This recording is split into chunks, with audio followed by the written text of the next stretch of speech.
What is up, gang? We'll hang out here for a few minutes. We'll see what's going on, see who we can gather up. You guys are welcome to chime in, ask questions along the way. And I'm just here to hang out with you guys for a couple hours and, talk the thing that we love, bodybuilding, everything else, everything in between. I'm really excited about this one. It's been a while since I've done an Ask Me Anything with you guys. We're going to do, like I said, about like 5 minutes here to gather up some people, and then we'll get into things. Who's all here with me right now, by the way? Comment. Let me know who's all hanging out. I see you got a handful of people here. What's up, Tybo? Hey, good to see you, man. You're making some incredible progress yourself, man. You're looking freaking great, dude. Like life-changing progress that you've made this year. And Ty's a guy that I work with, and he's been one of the guys that had like a lot of loose skin, right? After he lost a lot of fat. And that loose skin is tightening up more and more each week. We've seen it before. You know, you guys are sick of us talking about UC Suma. He had a ton of loose skin after he had gotten lean. He had been obese for a long time, didn't take care of himself, very overweight. After he got in shape, it was a matter of, holding that conditioning for several years, and slowly but surely that skin tightened up. So, the key is getting in shape and then not stretching it back out. Got a bunch of people with us, angry listeners with us. How's it going, man? Yeah, thank you. Hit the like button, angry listener says. Yeah, I appreciate it. Everybody here, if you can hit the like button and, hang out, leave comments, all that stuff, that makes this fun. That helps me to, be successful with this thing. Believe it or not, it's in your hands, whether this gets bumped out to more people or not. Giorgio, what's going on? Good morning to you. Necrophil, what's going on, brother? Good to see you, man. Yeah, Ty, absolutely, man. Good to be working with you. And at the end of the day, you're the guy who's done all the work. You know what I'm saying? So at the end of the day, that is up to you. You're the one who's doing the work. Stelio, what's up, Stelio K? Joggy bro? What's going on? Am I saying that right? Grayson, what's going on? A skip question. Melanatan too. We can talk about that. In fact, I'll save that for when we do questions. I've had a ton of experience with Melanatan. Believe it or not, you might not know it by looking at me.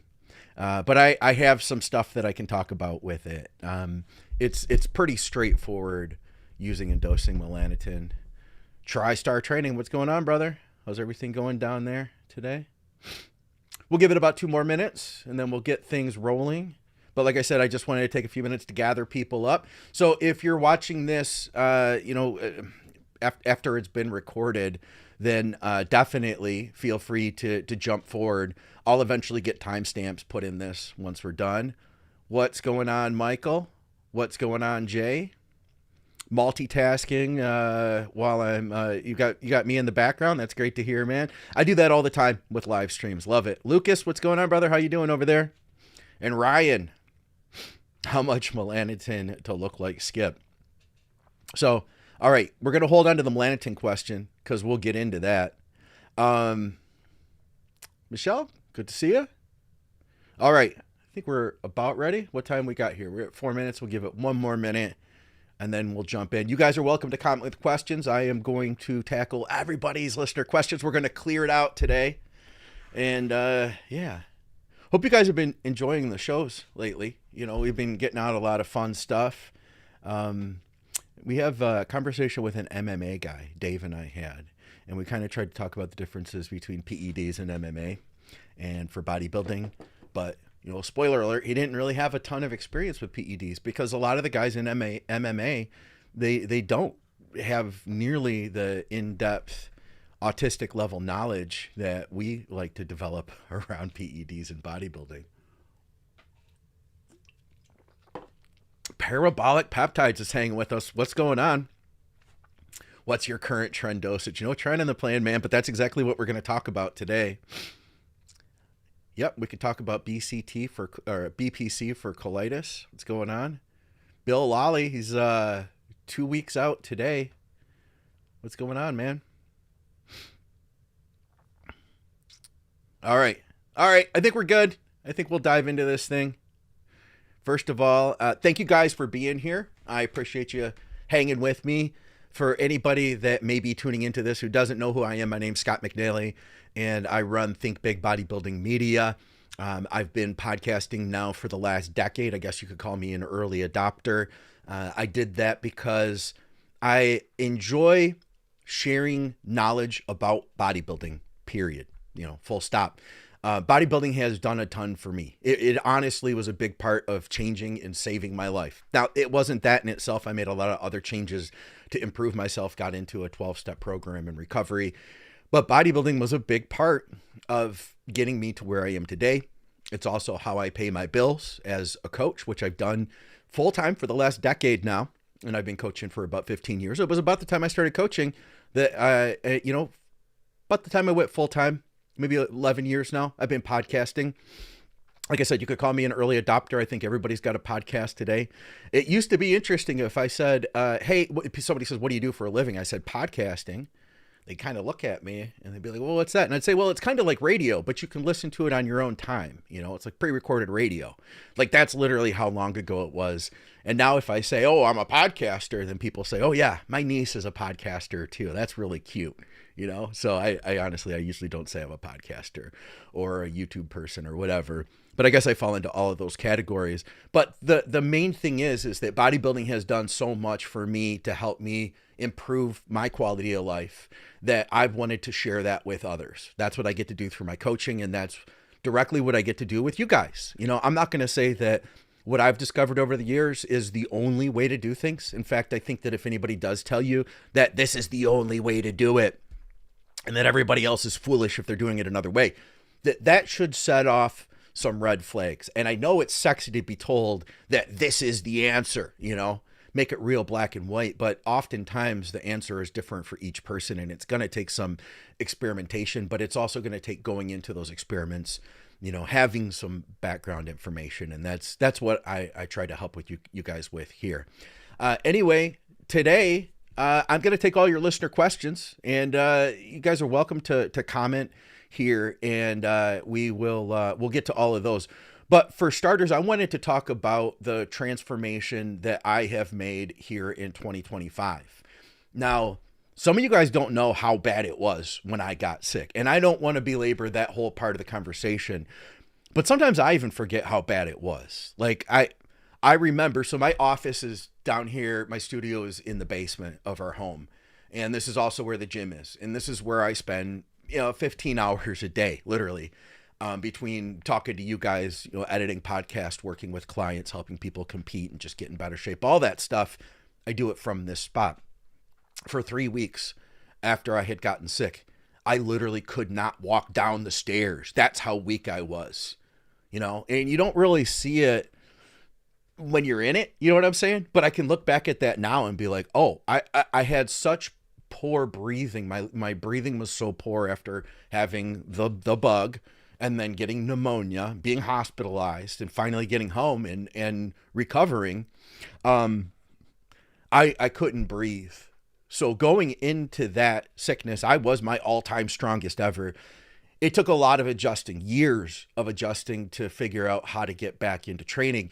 Unfortunately, there were some long-term ramifications to my breathing. There were long-term issues with fatigue. And it was maybe in 2022 at Swiss, hanging out there with Vigorous Steve and my wife, Victoria, talking to them in depth. We started thinking that maybe this had to do with a mitochondrial issue. And, it was way ahead of anybody in the bodybuilding space talking about mitochondria. In fact, when I started learning about it, I wanted to talk about it here, but whenever I brought it up, it wasn't a popular topic at all. Nobody had any interest. It was just too soon.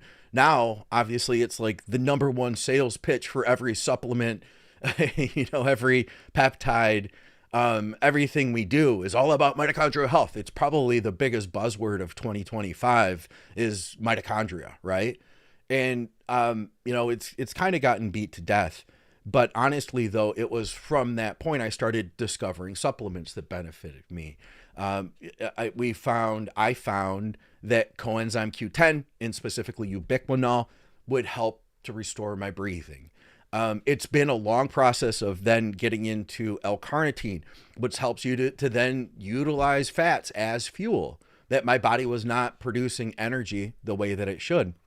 It eventually culminated into 2025 discovering SLU-PP332, and I can honestly say that it has been an absolute game changer. But that wasn't the only thing. I think that one of the how can I put it?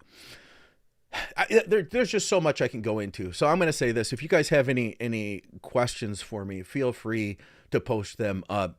But I'll say this. It's all come back to setting small goals for myself along the way to improve. When I had gotten sick and trying to make a comeback, and I've talked about this before, it was a massive undertaking. It was it was a lot to, my expectations were that I was going to get back to where I was. I'm still not back there today, but I'm in a different place. I think that in bodybuilding, whatever works, we think that that's the thing that we have to do. And even I can get caught in that. But this past year, I've rediscovered exactly what I needed to do for me. If you guys looked at my training, you would probably laugh. Like, there are days that I'm literally doing 3 sets of bench, none of them to failure. 3 sets of a shoulder exercise, lateral raises, none of them to failure.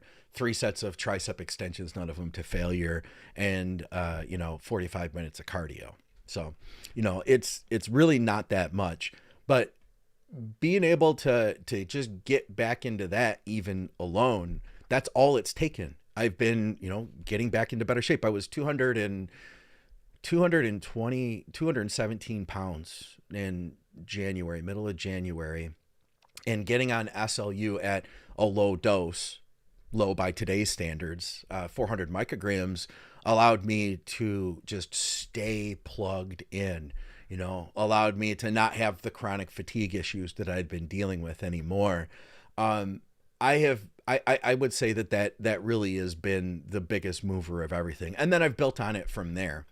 I did want to talk about a topic that has been coming up that is related to this, and that is like dosing with SLU. I've heard some people saying that SLU, what are all the 500 microgram bros doing now with their placebo effect that they were getting, now that we know that you need to take 40 milligrams of SLU to get a benefit, and that's the dose that we should be taking?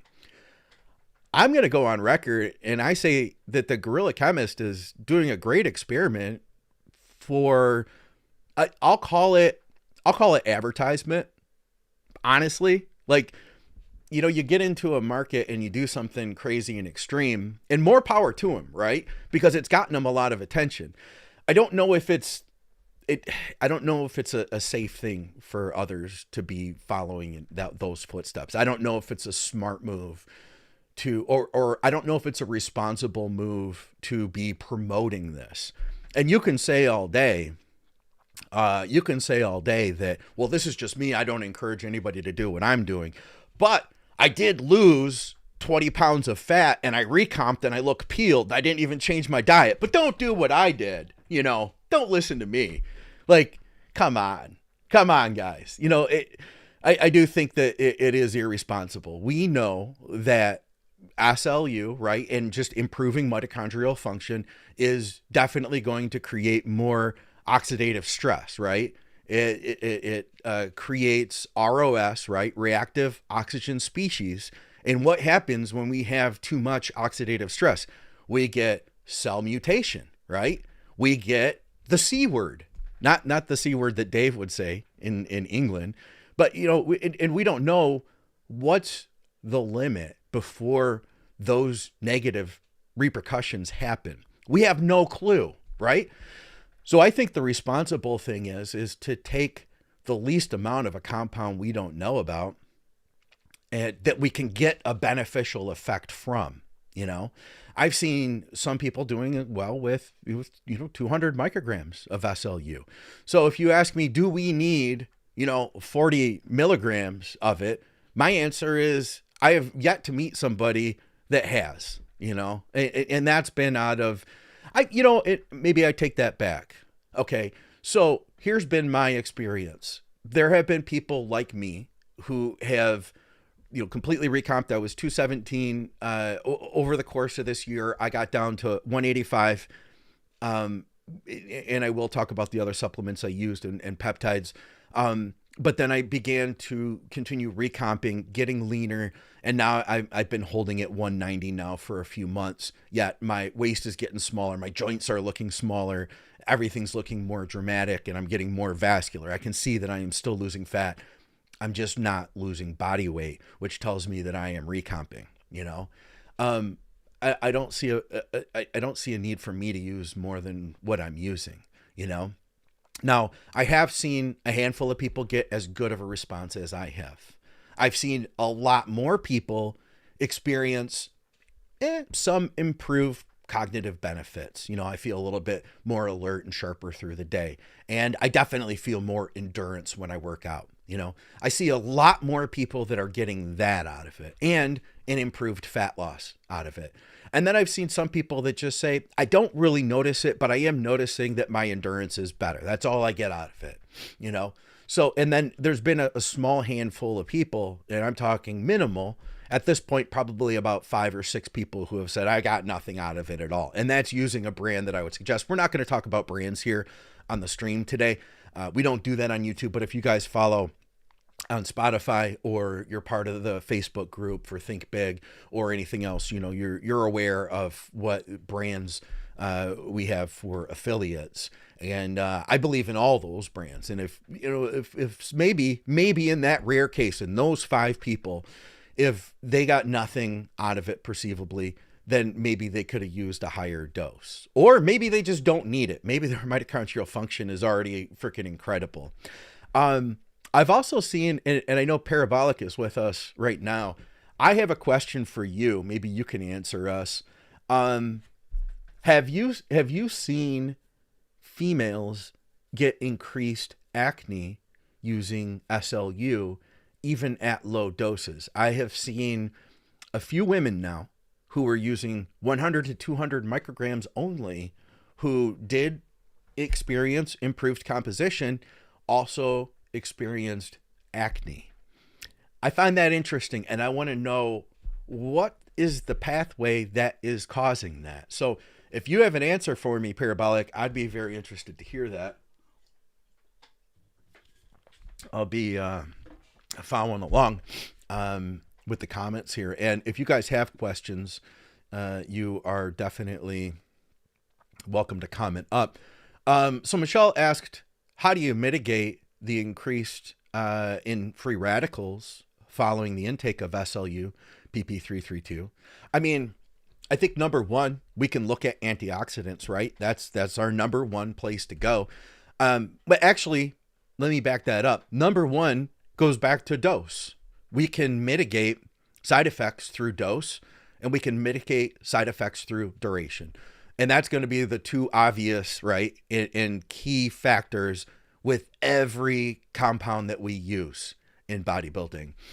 Whether it be SLU, whether it be testosterone, whether it be Tren, whether it be vitamin C, right? We can mitigate side effects through dose and duration. And that's why I want to harp on that, to not just blindly jump into an excessively high dose, what could be an excessively high dose of a compound that we're not quite sure where that line is.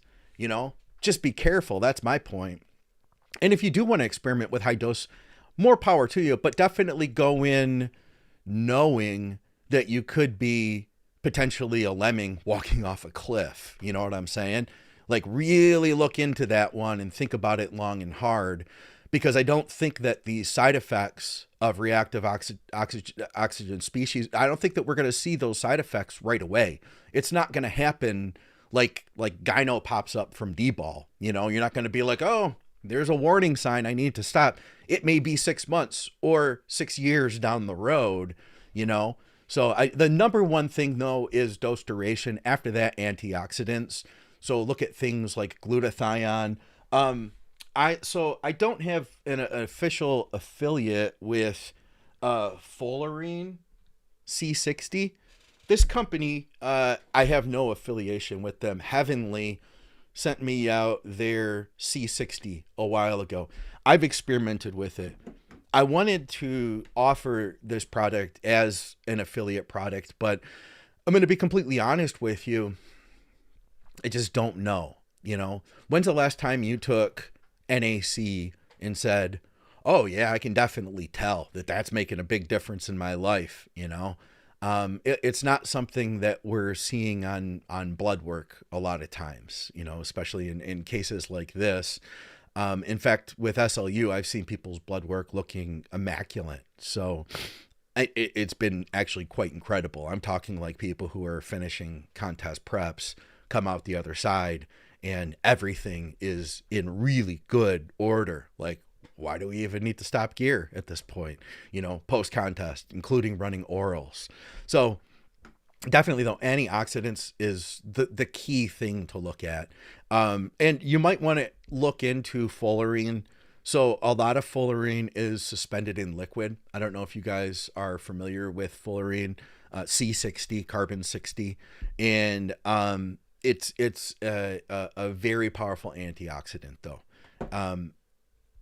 I've been looking into some of the research. I'm not prepared to talk about it in depth, but that definitely would be something that I would consider.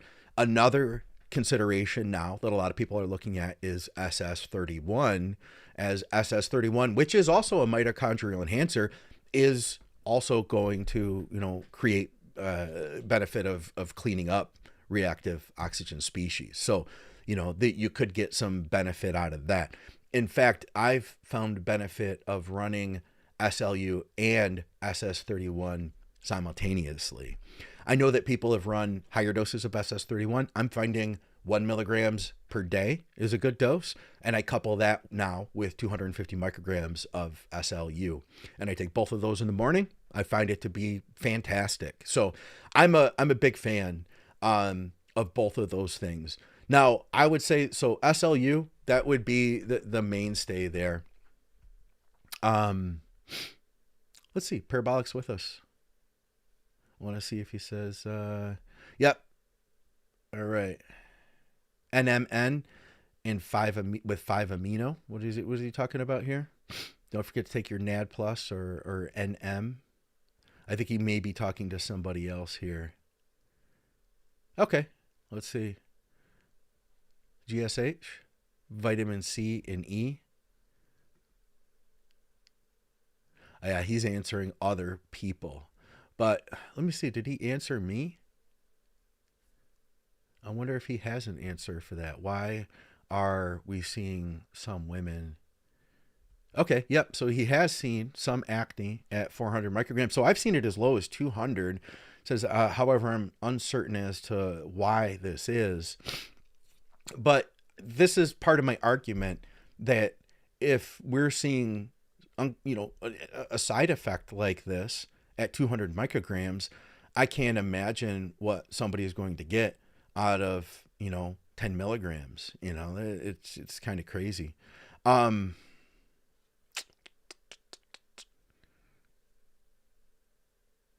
Yeah. So anyway, my big point though is that I think that improving mitochondrial function is important, but I don't think that there is any free lunch. For myself, my quality of life was greatly diminished. And I'm finding that it's helping me to improve in a lot of ways. So number 2 would be Retatrutide, right? So everybody's on the Reta kick. And there's a debate raging right now, isn't there, about Reta and how frequently to dose it. So of course, with bodybuilding, everything that is long acting is still broken down into every other day or everyday injections. And that's what a lot of people in bodybuilding have adopted with Reta, although I believe it has something like almost a week, like 6-day half-life, right? So my question then is, you know, what benefits are we going to get out of splitting it up versus taking bolus doses. I do so, and I've done all the ways. You know, when I first started it, I started it at every other day. From there, as I built the dose up, I realized that twice a week was good, and I found that that worked well for me. So I stuck with twice a week. And then a little bit into that, my wife, Victoria, she started pointing out to me, she's had a great deal of experience with GLP meds since 2016, I believe it is, when she first was doing trials with semaglutide back in Canada, which we didn't even have it available here yet.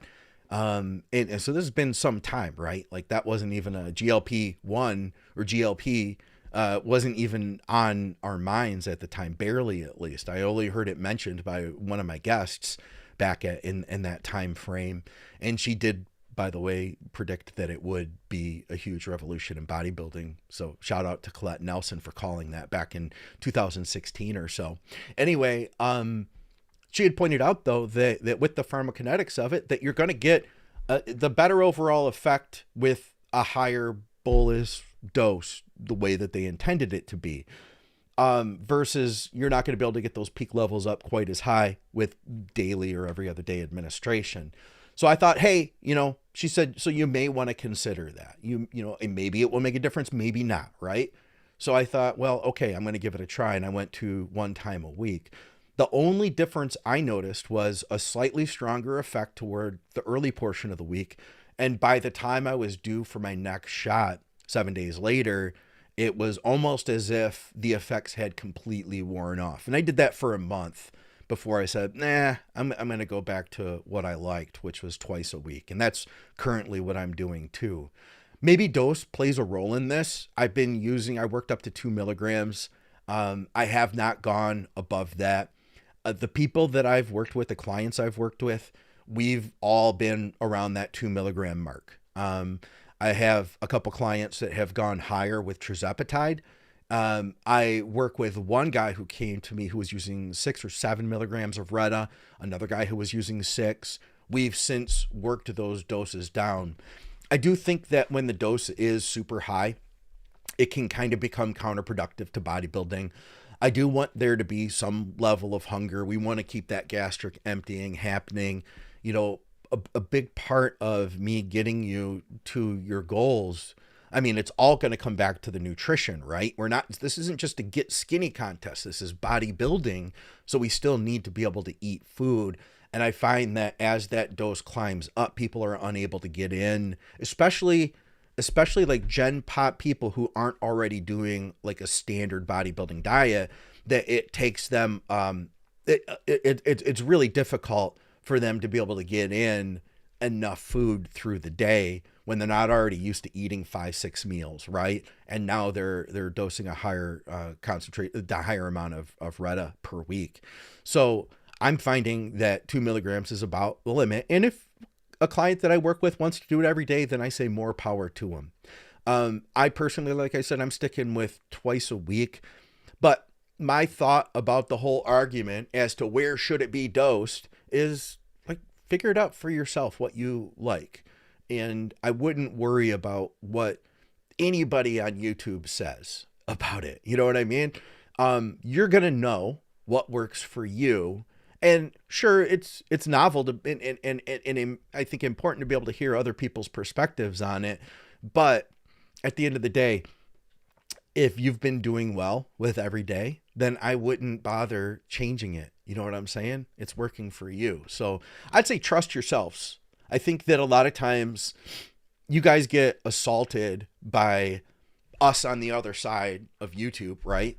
You guys get assaulted by people who are telling you that you're doing everything all wrong. You know, like you need to stop don't trust your intuition. You're being told that like every freaking day. You know, everything you thought you knew about training was wrong. You know, everything that you thought you knew about GLPs was wrong. Now, come on, guys. Like, let's give you guys a little bit more credit than that.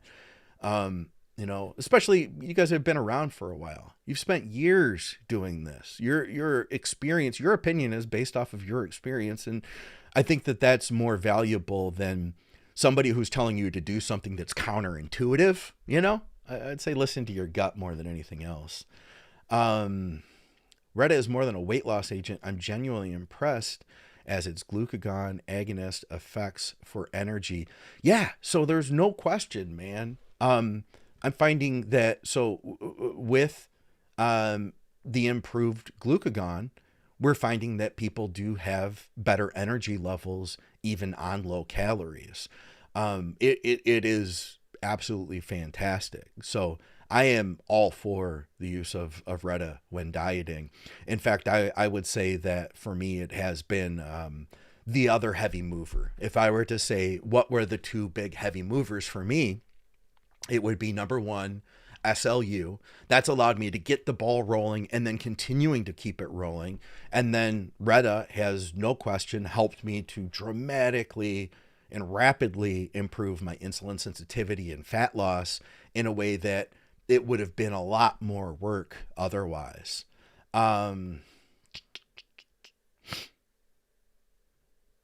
But it's true, majority of people are clueless and source the same gibberish information from the same Reddit, YouTube sources. Yeah. So, sorry I haven't caught up with all the comments. I was busy rambling here for the last 30 minutes, I guess. But, I wanted to get into my next step, which was then saying, of course, what do we do next? As bodybuilders, we're like, I should add some anabolics to this, right?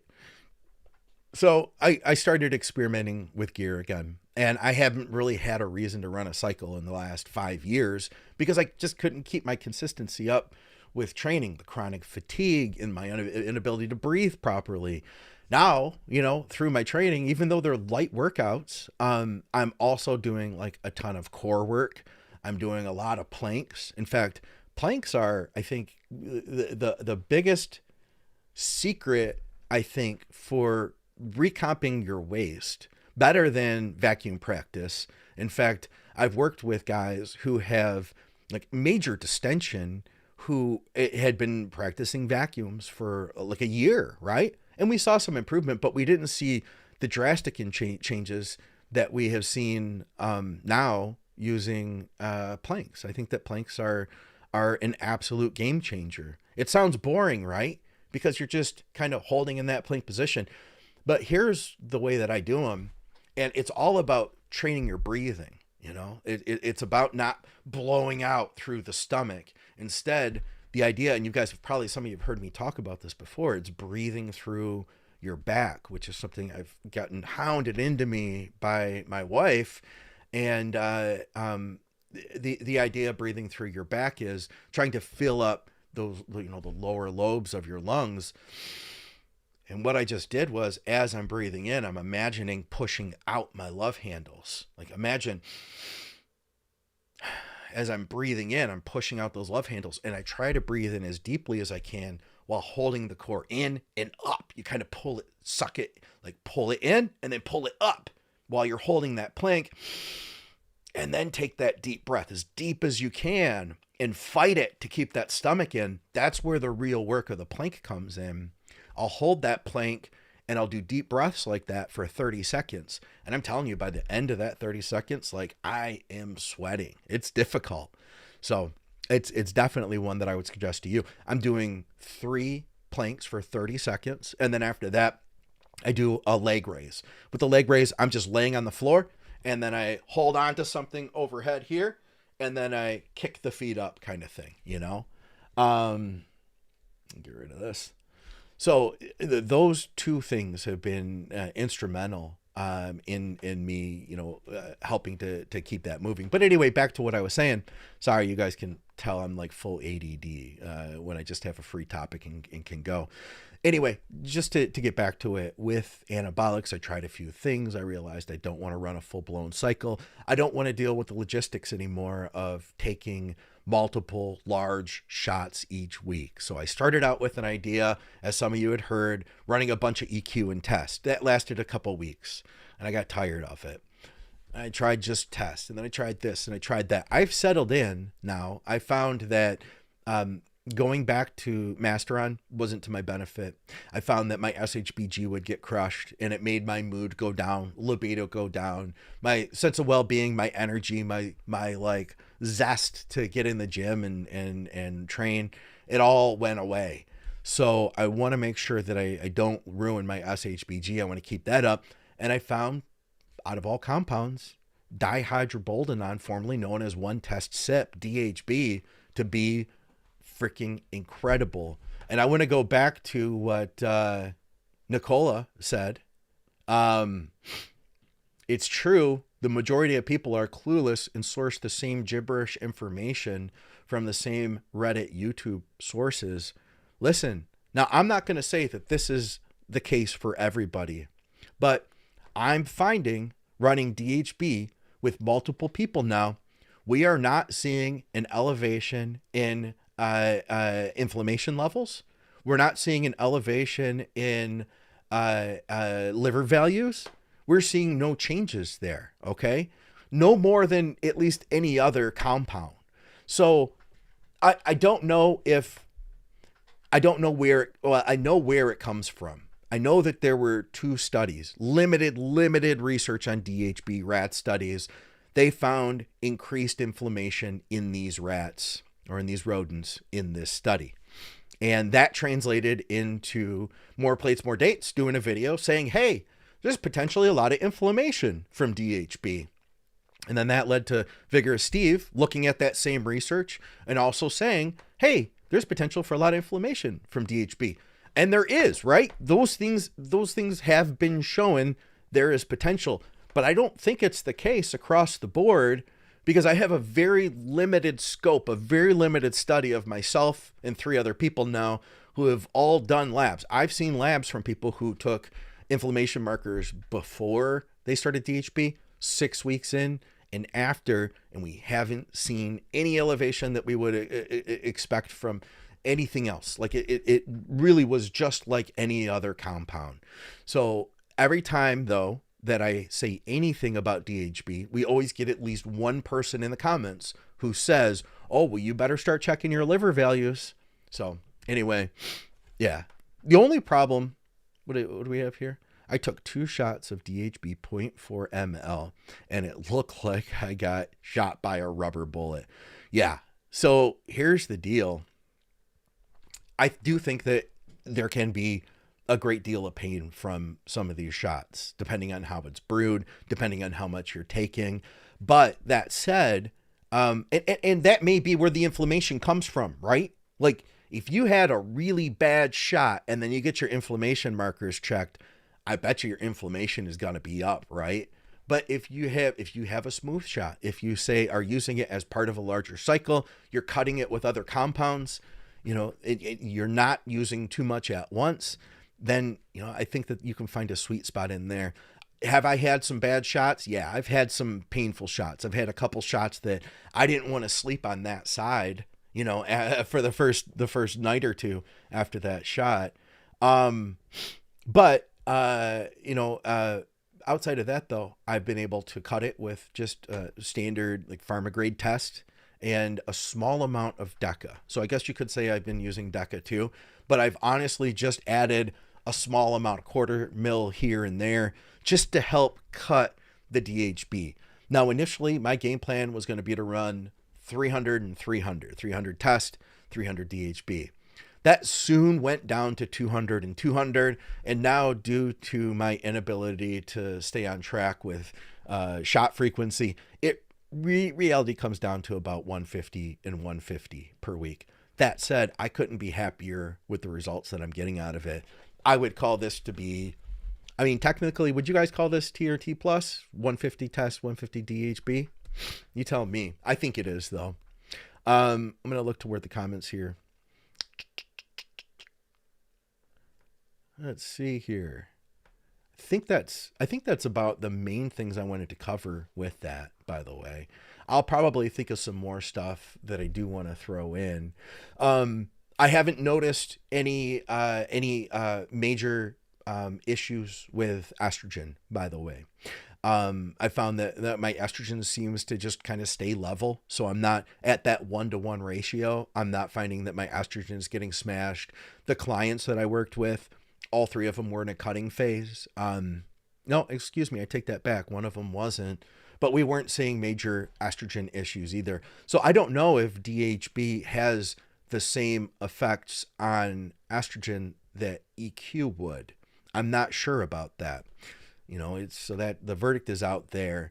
And I'm also not seeing the same raise in hematocrit either. So I've seen some people that, were running, the guys that have been using it, they've been using 300 to 400 per week as part of larger cycles. One guy is a pro. He was using closer to a gram a test. I think it was either 600 or 800 deca.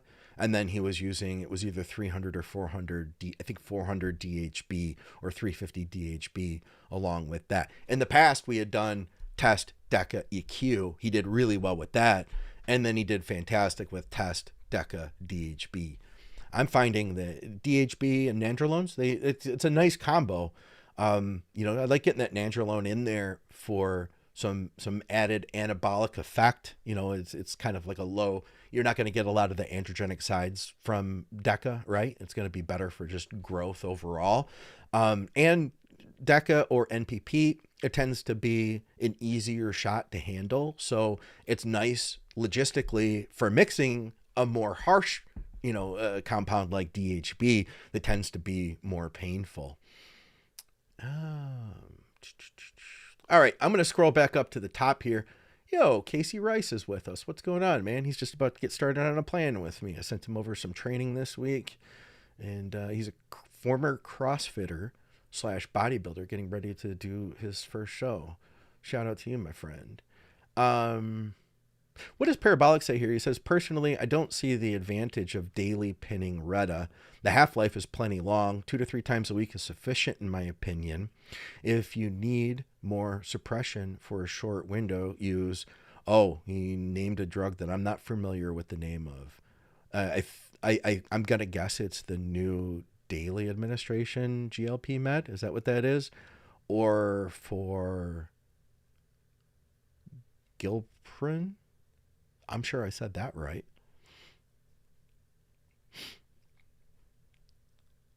All right. What else do we have here? I'm going to look up, see what the questions are here. Thank you guys, by the way, for being here. I have a lot of fun doing these. It's been too long. I've got some more stuff that I'm looking to check out. So I will, I'll keep you guys posted.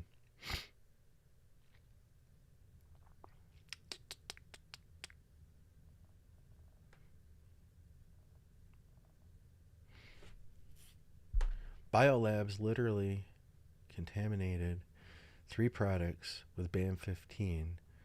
Why is it causing heart and digestive issues? I have raw powder and tested it with Jano. Not sure what he's referring to there. Maybe their SLU has that in it. Could be. I haven't messed with BAM15. The reason I just made a decision not to, because I had seen the prices for it were really high. And I kind of just drew a line there. And I thought to myself, you know what?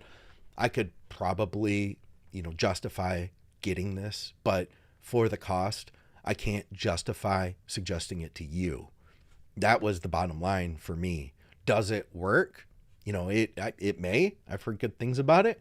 But at the cost, the way I see it is like, you know what? We've been able to do the things we do with so many other compounds, so many other ways. Let's not mess with it, if it's,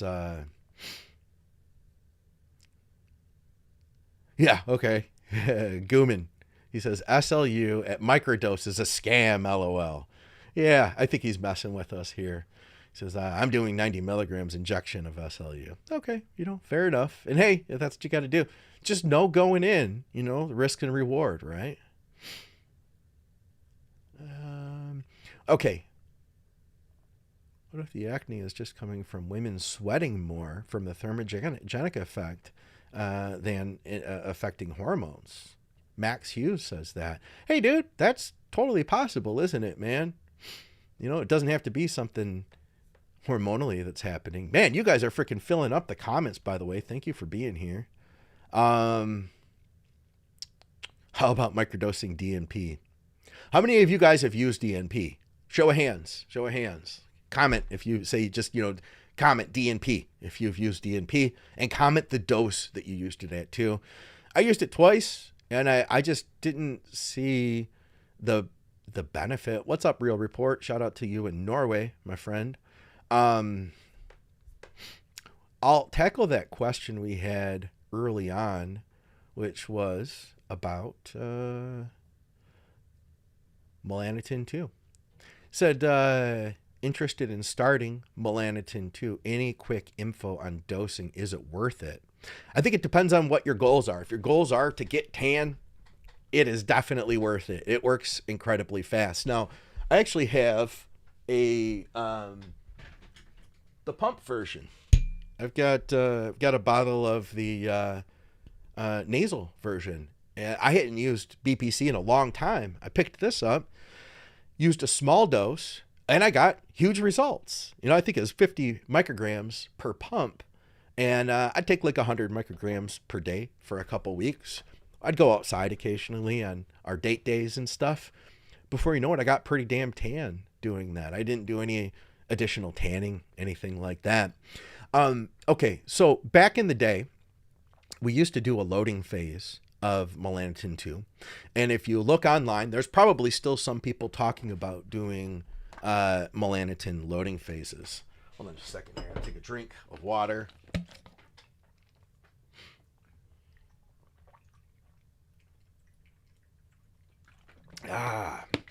From my Gallon Mutant jug. You can use code Ron or Dust, Big Ron or Dusty for that. I do love that thing. I'm getting in so much water with it. All right. So Melanatan 2, we used to do a loading phase with it, like 1 milligram per day for the first 10 days, because a bottle was usually like 10 milligrams. And then after that, we would back it down or to 1 milligram every couple of days or something like that. I can't remember what it backed down to exactly. Or we would do 1 milligram a day until you reached the color you wanted to be. And then you would back it down to a couple times a week. But anymore, what I would suggest doing is just starting low and keeping it low. You get that kind of knotted stomach feeling when you first start dosing it. You will get over that generally. It can cause some stomach acid issues. In fact, I started getting that even at that low dose after a couple of weeks. So just be prepared that may happen. And if you do start getting acid reflux or anything, then know, like, hey, I usually don't get this. What could it be? I did start Melanatan. Hey, that might be it. Maybe you want to back off at that point. I would say on average, though, about 200, 250 micrograms per day would be a great place to be. And I would run that probably every day until you reached the color that you wanted to reach. Definitely the more frequently you do actual tanning with it, the darker you will get. I will warn you, though, it is addictive, I think, and when I say addictive, what I mean by that is you kind of lose track of how dark you've actually gotten because you're seeing yourself in the mirror every day. You don't realize how dark you've become. You become blind to it. It's happened to me. I've seen it happen to many other people. We might even know somebody who might not have a real good sense of how dark he is. I think that Melanatan, it definitely works, and it can work too good. After a while you start getting like purplish circles under your eyes. It's a weird tan when it gets real dark. So I would say less is more. And don't rely on it exclusively. Try to get some sun, but then also look for the balance. I know that, back when I was competing, my last show now was 2017. So quite a while ago, right? 8 years. In fact, we're about today, literally today is the anniversary of that, or yesterday, I think. Maybe it was today was the anniversary of that. Michigan Western, 2017. Before that was Titan Classic in Los Angeles, and a couple shows before that season. Anyway, I always discovered that I'd get in the habit of using it every day and tanning every day at the gym to get as dark as I could before a show. Tanning before a show, it does help to kind of dry your skin out, get you looking harder, all of that. But I also noticed that post-contest, my skin looked older every time. every time I did a show, I would notice like more wear. And I kind of thought to myself, like, hey, is it the T3? You know, years ago, we used to dose T3 higher as a fat burner. So 75 micrograms was probably pretty common practice to get up to. You just slowly increase every couple of weeks with it. I don't do that anymore. I try to stay at, 20, 25 micrograms, maybe put some T4 in with that too.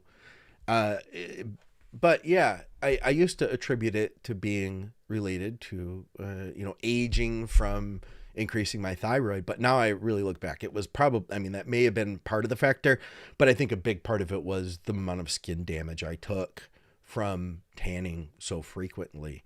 So just be careful, I guess is my point. I would say use a minimal amount. That would be my thought.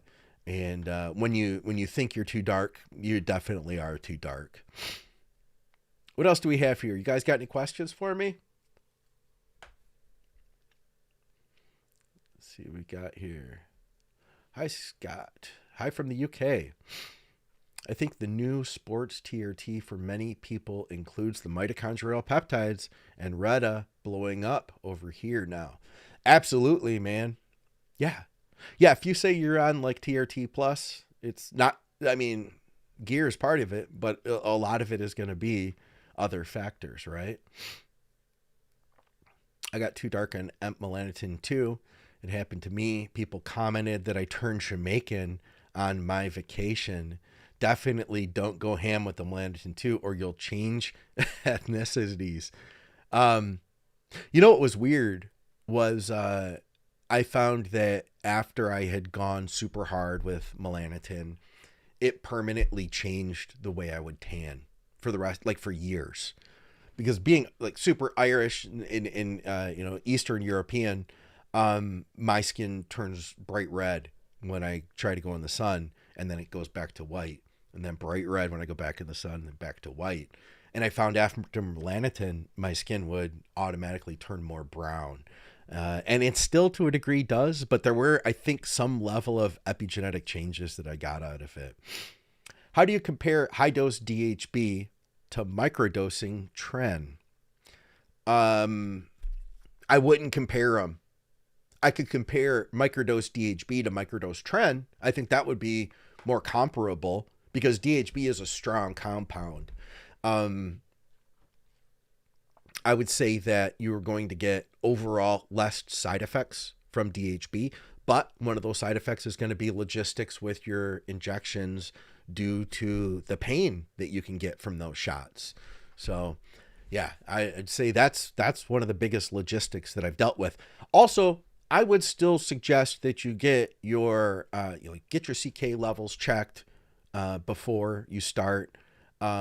Get your liver values checked before you start, and get your hematocrit checked and your estrogen. Those are the 4 things I would definitely want to look at, and then check them again 6 weeks in and see for yourself, are you getting inflammation?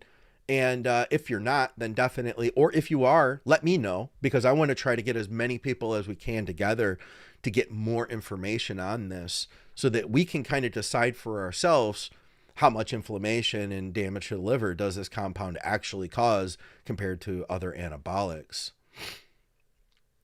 All right. What else do we have here? I think I saw one further up.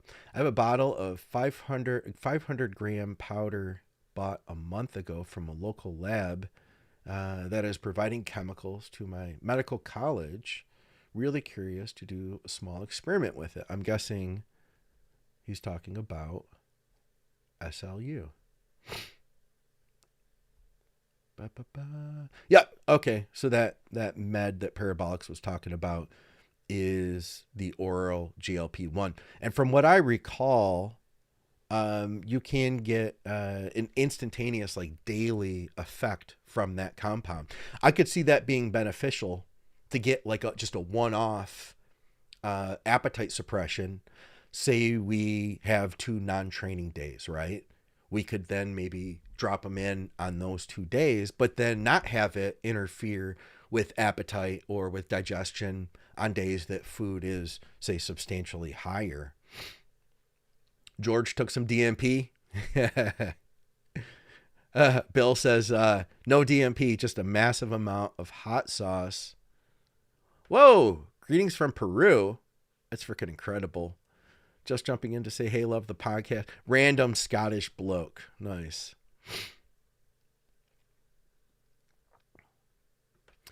What's your starting dose on NPP? All right, I would say that it depends on what you're doing with test. It depends on what your experience level is. Let's say you're somebody who's like, we'll call you just like a bro who's done a bunch of different cycles in the, 400, 500 milligram test range with another compound. I'd say 500 test, 300 to DHB would be a good place to be. If you want to use less test than that, then maybe less DHB. You could do 400 test, 300 DHB. Oh, excuse me, NPP. I've got DHB on the mind now. Yeah, 500 test, 300 NPP. Or if you wanted to, you could try 400 test, 300 NPP. I think that would be fine too.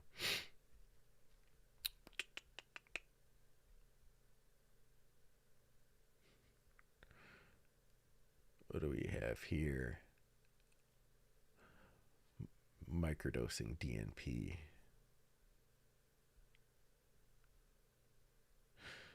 Do you take overseas coaching clients? Yes, absolutely I do. I've got people from literally all over the world that I work with. DECA is superior for joint health over MPP due to ester length release speed. I get it from both. Huh. Okay. Would love to hear your thoughts, Scott, on Rad 140 if you have any experience yourself and your clients. I can't speak on it, honestly. I haven't used it personally, so it's not one that I can speak on.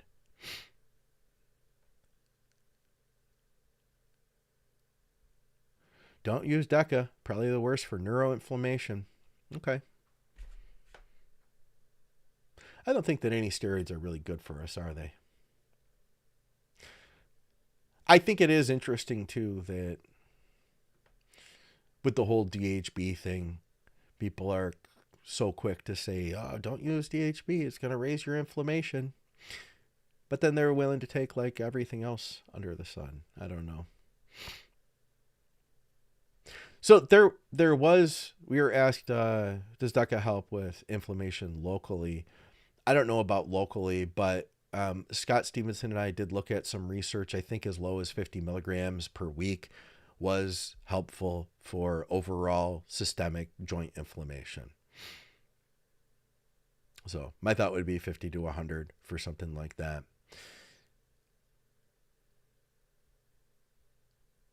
I think Summit Ryan said DHB gives me horrible PIP no matter what I did. I think it depends on the brand too.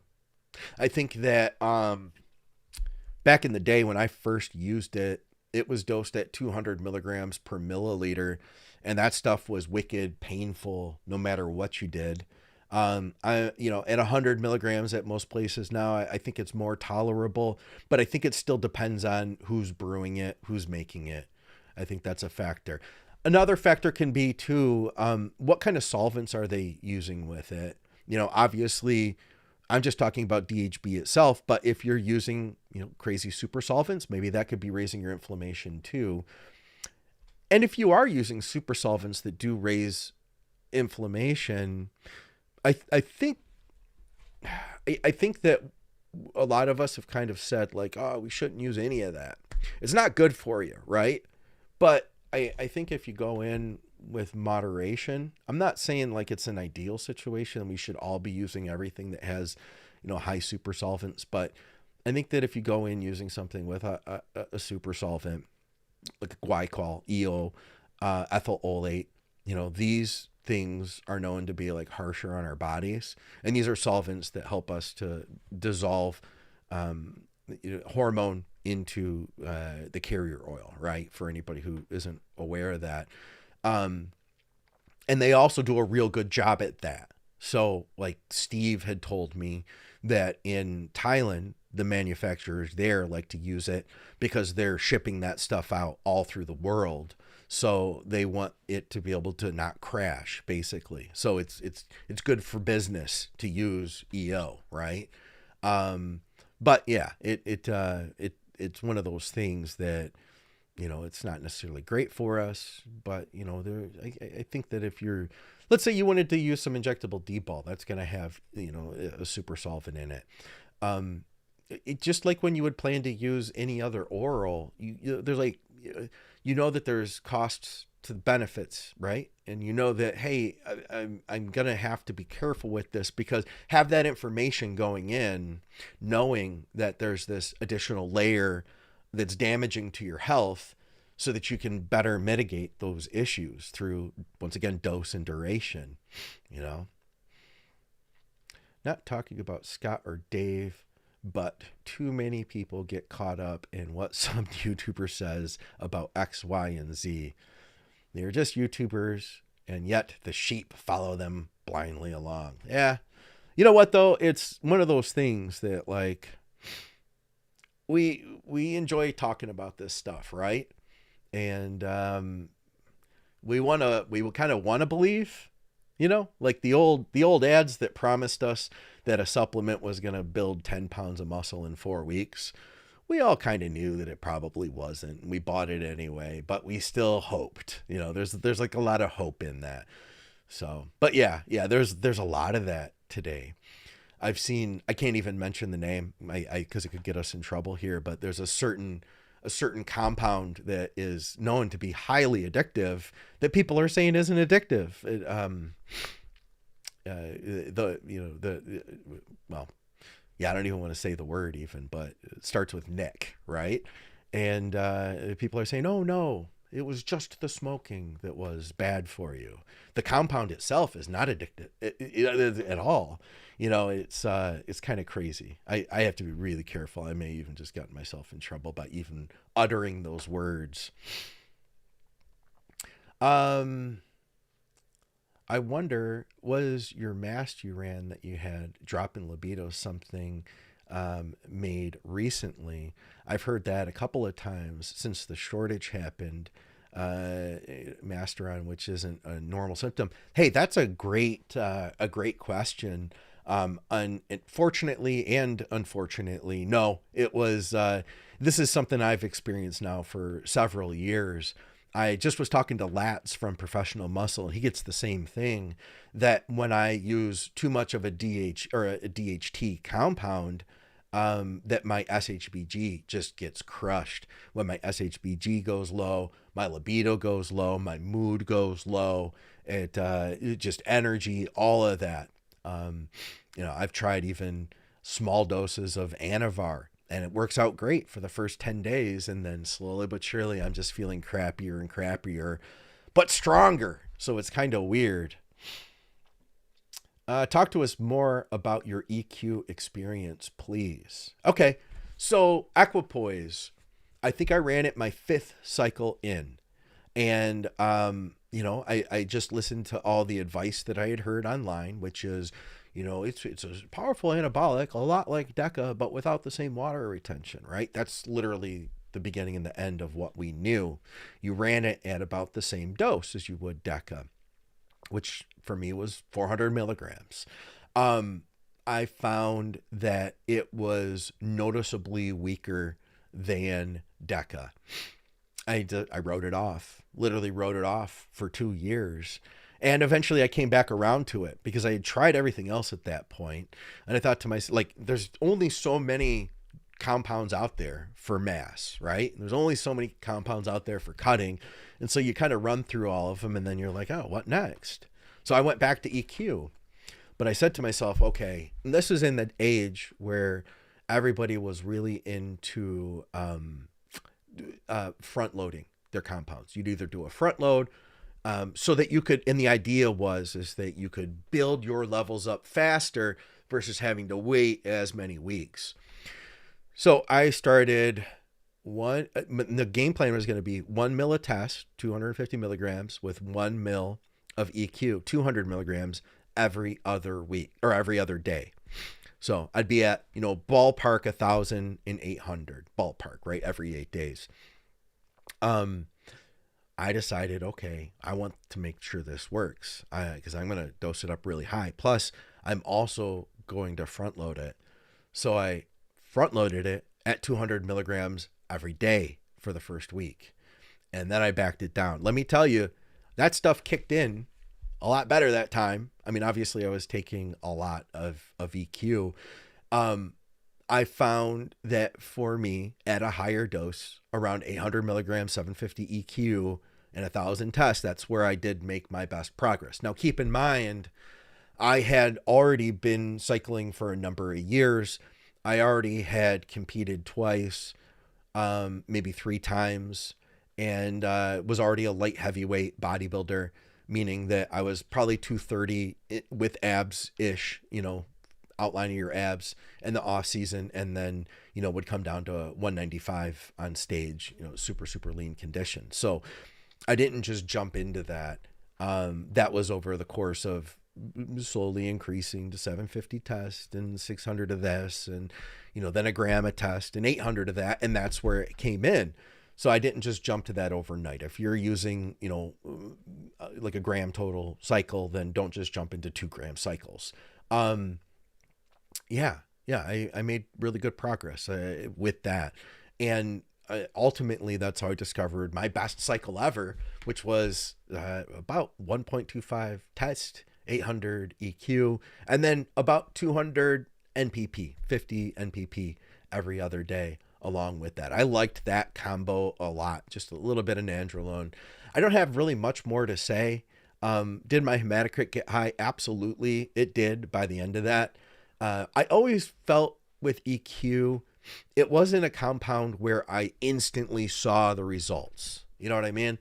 It was one of those compounds where you get 6 weeks in and you 8 weeks in, and then you look in the mirror and you're like, oh, Jesus, yeah, this is definitely working. But up till that point, it's like you didn't notice anything. So yeah, that's my experience with it.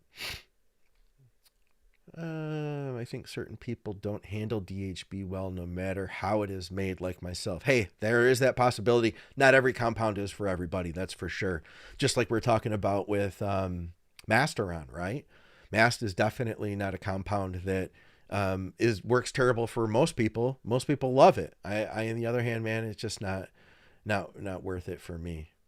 Will DHB alter total test and or free test lab values?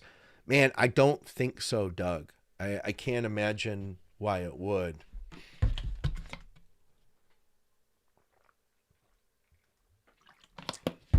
Barry Kitchen is with us. What's up, man? Thank you for your service. He said, congrats on the transformation. Been a long time coming. I bet you feel great. I do, man. And it has been, you know, pretty minimal dosing overall to get where I'm at. It's just been about consistency. And I'll tell you guys that the number one lesson I learned, like, this is the secret. If you want, like, the secret to bodybuilding, and it's quite simple, is this. I started training when I was about 12. And I actually made some progress then. I didn't get huge, but I made some progress. I got stronger, and I did build muscle. Quit by the time I was about 15, right? Started getting at 16 I quit. So it was about 12 to 16 I'd been training. Picked it back up when I was about 19, and I trained for a couple years straight. And guess what? Rebuilt mass, rebuilt my strength, started making progress, and then I stopped. It wasn't until I was in my late 20s, about 30, that I decided I'm going to pick this up and I'm going to stick with it no matter what. And that's the secret. That's literally, if you want to be good at bodybuilding, you just keep doing it. It's not going to come to you in a year or even 2 years. You're going to see differences, right? But you have to take that progress you made in 2 years and look at that as your new foundation to now build on. The problem that I end up seeing so commonly, and it's a problem that happened to me, is that people will make progress and then they lose that progress. I can't count the number of people who've come to work with me. They've had to first lose a lot of body fat to get into better shape so that they can grow. They lose that body fat and then they say, Okay, listen, I'm going to take a break, but I'll get back to you after the holidays, okay? Guess what? I don't hear from them for another 8 months. And when they come back, they gained all the fat back. Now we have to do the same diet again. And I've worked with people who have had to lose the same 30 pounds multiple times. If you get stuck in that cycle, you will never reach your goals with bodybuilding, flat out, full stop. All right. You just need to keep doing it no matter what. And you can look at me as an example of that I was at my all-time best when I got sick in 2021, right? And from there, I was not able to really stick with a plan and be super consistent. My training sucked for about 4 years. It wasn't until this year that it finally has gotten good again. And even now, that version of good, it's very relative. Compared to what it used to be, it's nothing. But I love it, and I'm doing great with it. And I'm making progress. But it all comes back to having held on to what I could, even when I didn't want to do it, even when it sucked. If you want to make good progress, any of you who are watching this, any of you can gain some incredible mass and make a huge transformation. But the key is that you just keep going. You take that initial fat loss you made, you don't gain the fat back. You know what I'm saying? Now you work on building. There's no days off, and you have to find a way to absolutely love what we do in fitness. You have to find like for me, my training is fun. I find all the day. It's such a great time. I get to, focus on myself. It feels good. My endorphins are all kicking. It allows me to feel accomplished. I get to do something. It also allows me to get rid of anxiety, get rid of that physical energy out of my body. That helps a ton. And if you fall in love with those daily things, then the big picture is going to take care of itself. It's when we get away from those daily things and we're focusing on what I want to look like this down the road. Like, just it's okay to have that vision, but just put it in your pocket and focus on what you're going to get out of it today. I think that ultimately that's the way that we can keep the process going, In all honesty, man, when you put your thumbnail up, I was happy to see your self-confidence. You mentioned a few times that you were not ready to show photos yet. Now you're making some solid progress. Yeah, man. I mean, I'm not comfortable with how I looked. I'm still not even comfortable. Like, I don't feel great. Like, it's not like I feel super confident. I put that thumbnail out. Thanks for the thumbs down, whoever that was. I appreciate it. But hey, you guys can counteract that. If you are watching now, then definitely please hit the thumbs up button so that we can boost this thing up. But I figured, what the heck? I'm going to put it out there. We only live once. There's going to be people who, think I look like crap, and that's fine. It's your own perspective. You're allowed to think whatever you want. And thank you for the super chats too, you guys. Big fan of the show since 2019. Thank you very much. I really appreciate it. Kevin, you're freaking awesome, man. I appreciate having you here. And thank you, Ty Bo, for the super chat, man. By the way, guys, comment with some questions. I almost missed the live I was waiting for. Oh, man. Thank you, guys. You guys are freaking awesome. I appreciate the super chats. And just hit me with some questions now, though, and we'll hang out here. I probably missed a bunch of them. And thank you, guys. I see you guys hitting that the thumbs up button. That definitely helps me out a freaking ton here.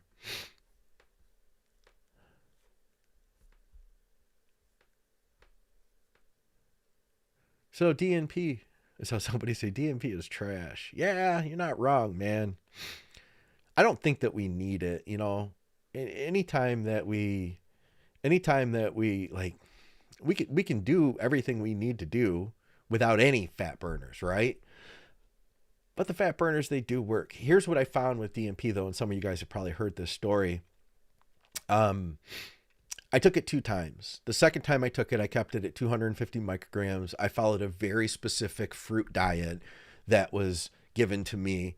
that was said to really help rip through body fat. Now, I had already had a working plan. I was on a carb cycle at the time. I think I was about 12 weeks out from a show, maybe 16. I think it would have been 16 to 12, somewhere in there.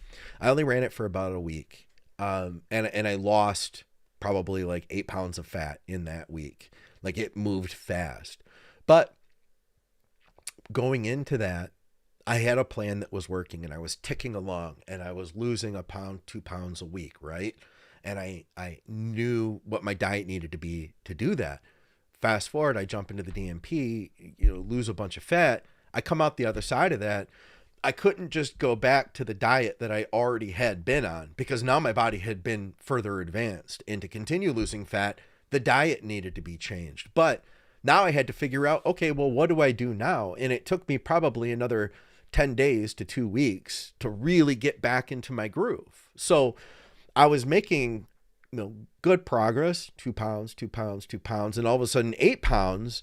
But then I had to lose water weight after that, because you gain water weight from DNP, and get back on my diet, and then see that I'm not making progress now, and then start adjusting. And finally, that although I jumped forward in that 1 week period of time, it took that next week and probably part of the following week to get back on track. So really, I lost, 8 pounds, but it probably all in all took 4 weeks, 3-4 weeks to have that all ironed out completely. I could have just kept losing 2 pounds each week, and adjusted the diet as needed as I saw, progress slow.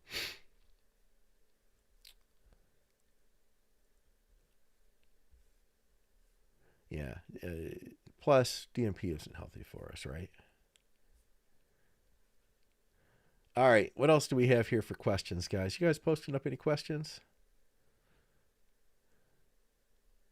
I'll be in the car dropping off a foster pup, but I'll try to stay tuned in. What's up, Phil?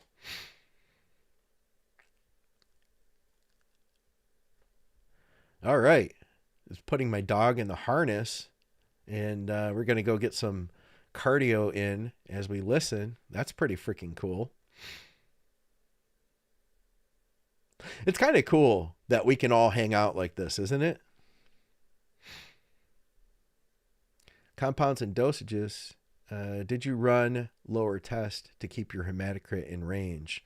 So I'm finding that keeping my hematocrit in range in large part comes down to definitely keeping the gear in check. Also, my cardio is really high, and I think that that's been helping.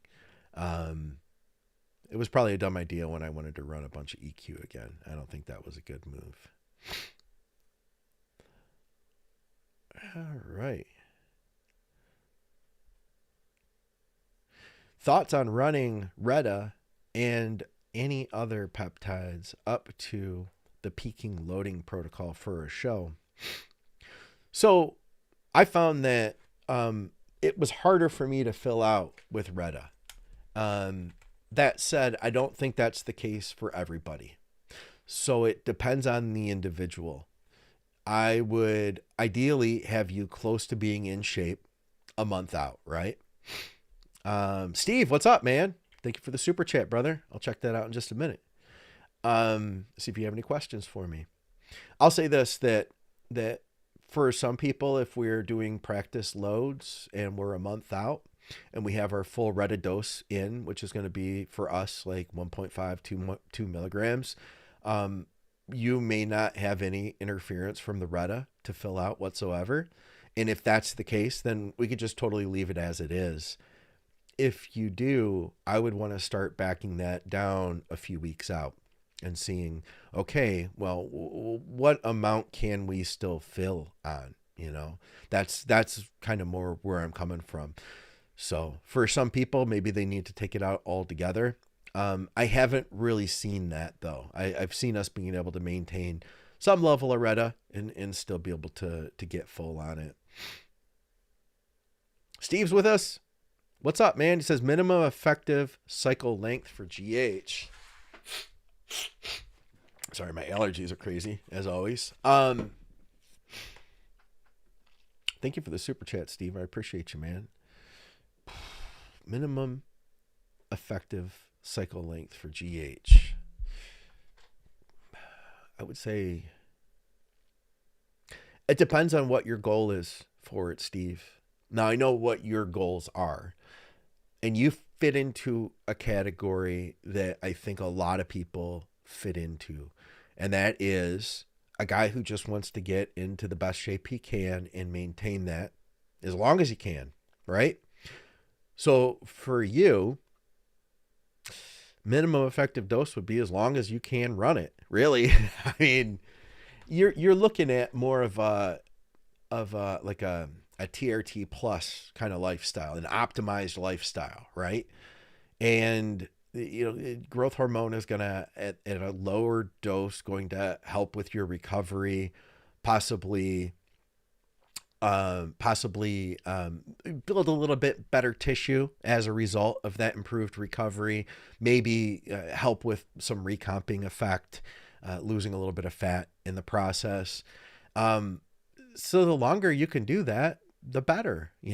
I think that if you were a competitive bodybuilder and your goal was to compete again in 1 year, then we would have to say, all right, well, when's the most important time to run it? Well, we could run high dose through, your cycle.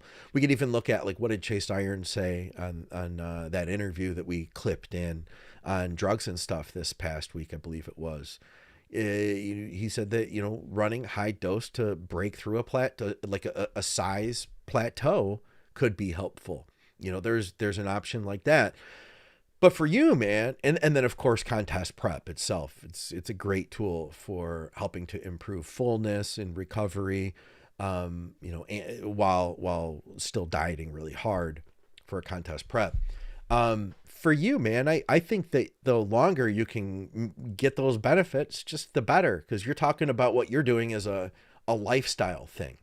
You're looking to continue losing fat and build as much muscle as you can, in the process of fat loss being the prime objective.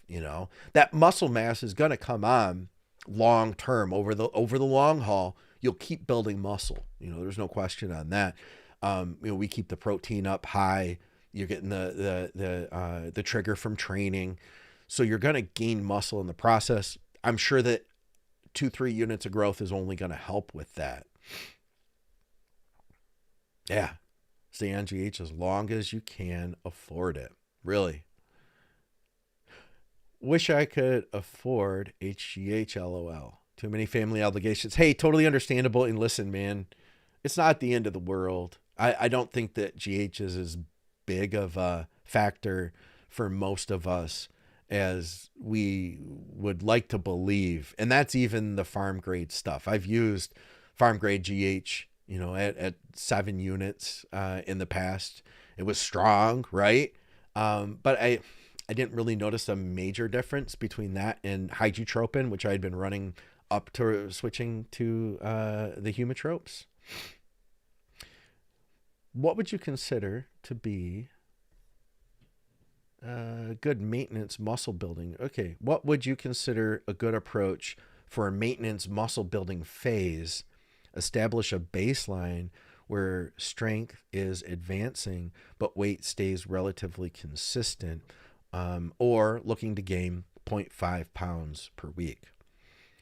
Well, I can tell you what, man, if you're gaining 0.5 pounds per week, some of that is not going to be muscle. I think it's I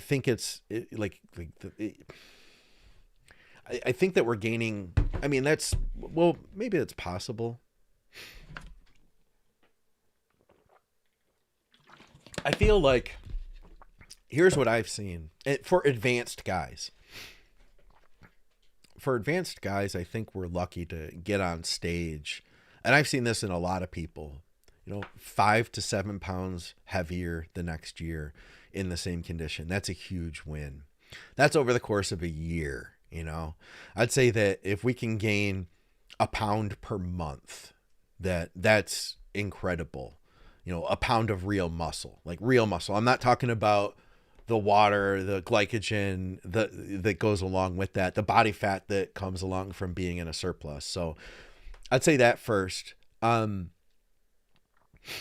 Here's how I would get to establishing that maintenance, though. The first thing we would do is find out what it takes for you to lose fat. I imagine that you're probably already pretty lean if you're looking to get into this stage. I just start adding food back in slowly. And I might not add it in every day either. I find that we're more likely to get fat from adding in daily calories or daily carbs across the board 7 days a week at a certain point than we are through adding it in on specific days. Let's say you train 4 days a week and you're doing like a real heavy progressive overload type thing. I mean, we might start with adding, let's say that you were dieting. Let's say that you're still losing fat right now. That's where I'd want you to get you. If you're not there, that's the first thing I would do is get you into a position where you're losing fat. And then from there, assuming that your body fat was where we wanted it to be, like at first, when you start dieting, you're going to lose easy fat, I call it, like the weight just starts coming off. Some of it's water retention, but some of it's fat, and some of it's putting you into a better position for fat loss. And you can keep doing that long term. After you've gotten into the condition you want to be, then it's as simple as add in 50 grams of carbs on training days, maybe. I mean, maybe the dose is going to be different depending on how many carbs you can handle.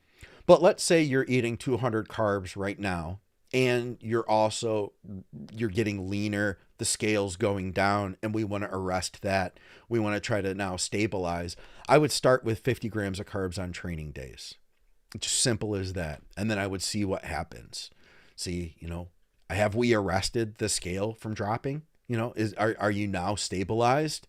I'd try to keep those carbs around training. I'd want to make sure that you're getting plenty of nutrition in all peri, pre, intra, and post. Have the most amount of energy you can going into training. And then from there, I would probably build carbs up like post training after that. But yeah, just as simple as that, man. Just if you're in a fat loss state, add 50 grams of carbs to training days and see what happens from there. All right. What else do we have?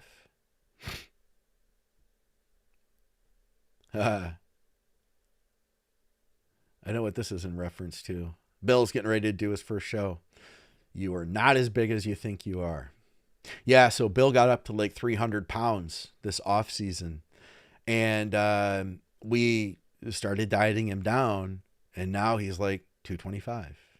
Lost a lot of size, through that process. But I don't think he lost much muscle in the process, to be completely honest. It's just been a case of slowly whittling him down, and as he's lost fat, he's lost some size. A lot of it was Bill's got an interesting response to storing. He hyper stores nutrients in the muscle. We could put 15 pounds on him in a very short period of time, just filling that muscle back out with glycogen. It's crazy what he can store.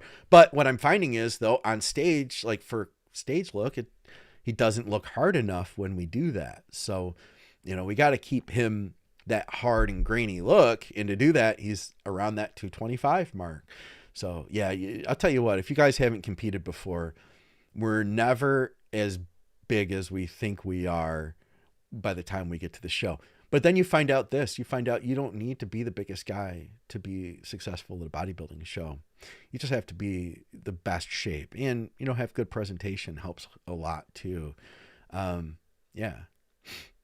Hey Scott, what's the highest you've pushed T3, and for how long is it usually run for?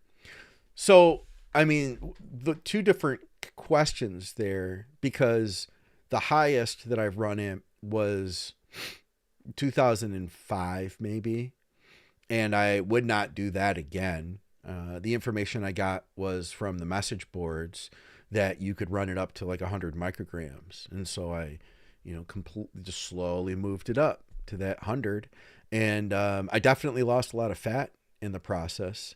Um, did I lose muscle? I mean, I definitely got stringier. That's for sure. I wouldn't do that anymore though. It doesn't preferentially just target fat. It's going to target everything. I think that, and there's a lot more people who have gotten on board with this now. We just keep T3 at a replacement dose. And I think that that's where it's best suited. We maybe push up a little higher from that at times, but, even in 15, 20 micrograms, depending on the person, get some lab work done to see what you need to be in a good, strong, healthy, optimal level. But, somewhere in there, 15 to 25, maybe 30 micrograms on average is enough to get you there. And then here's the beauty of it. It's kind of like this, that, as we diet, our body does not want to lose body fat. Our body wants to hold on.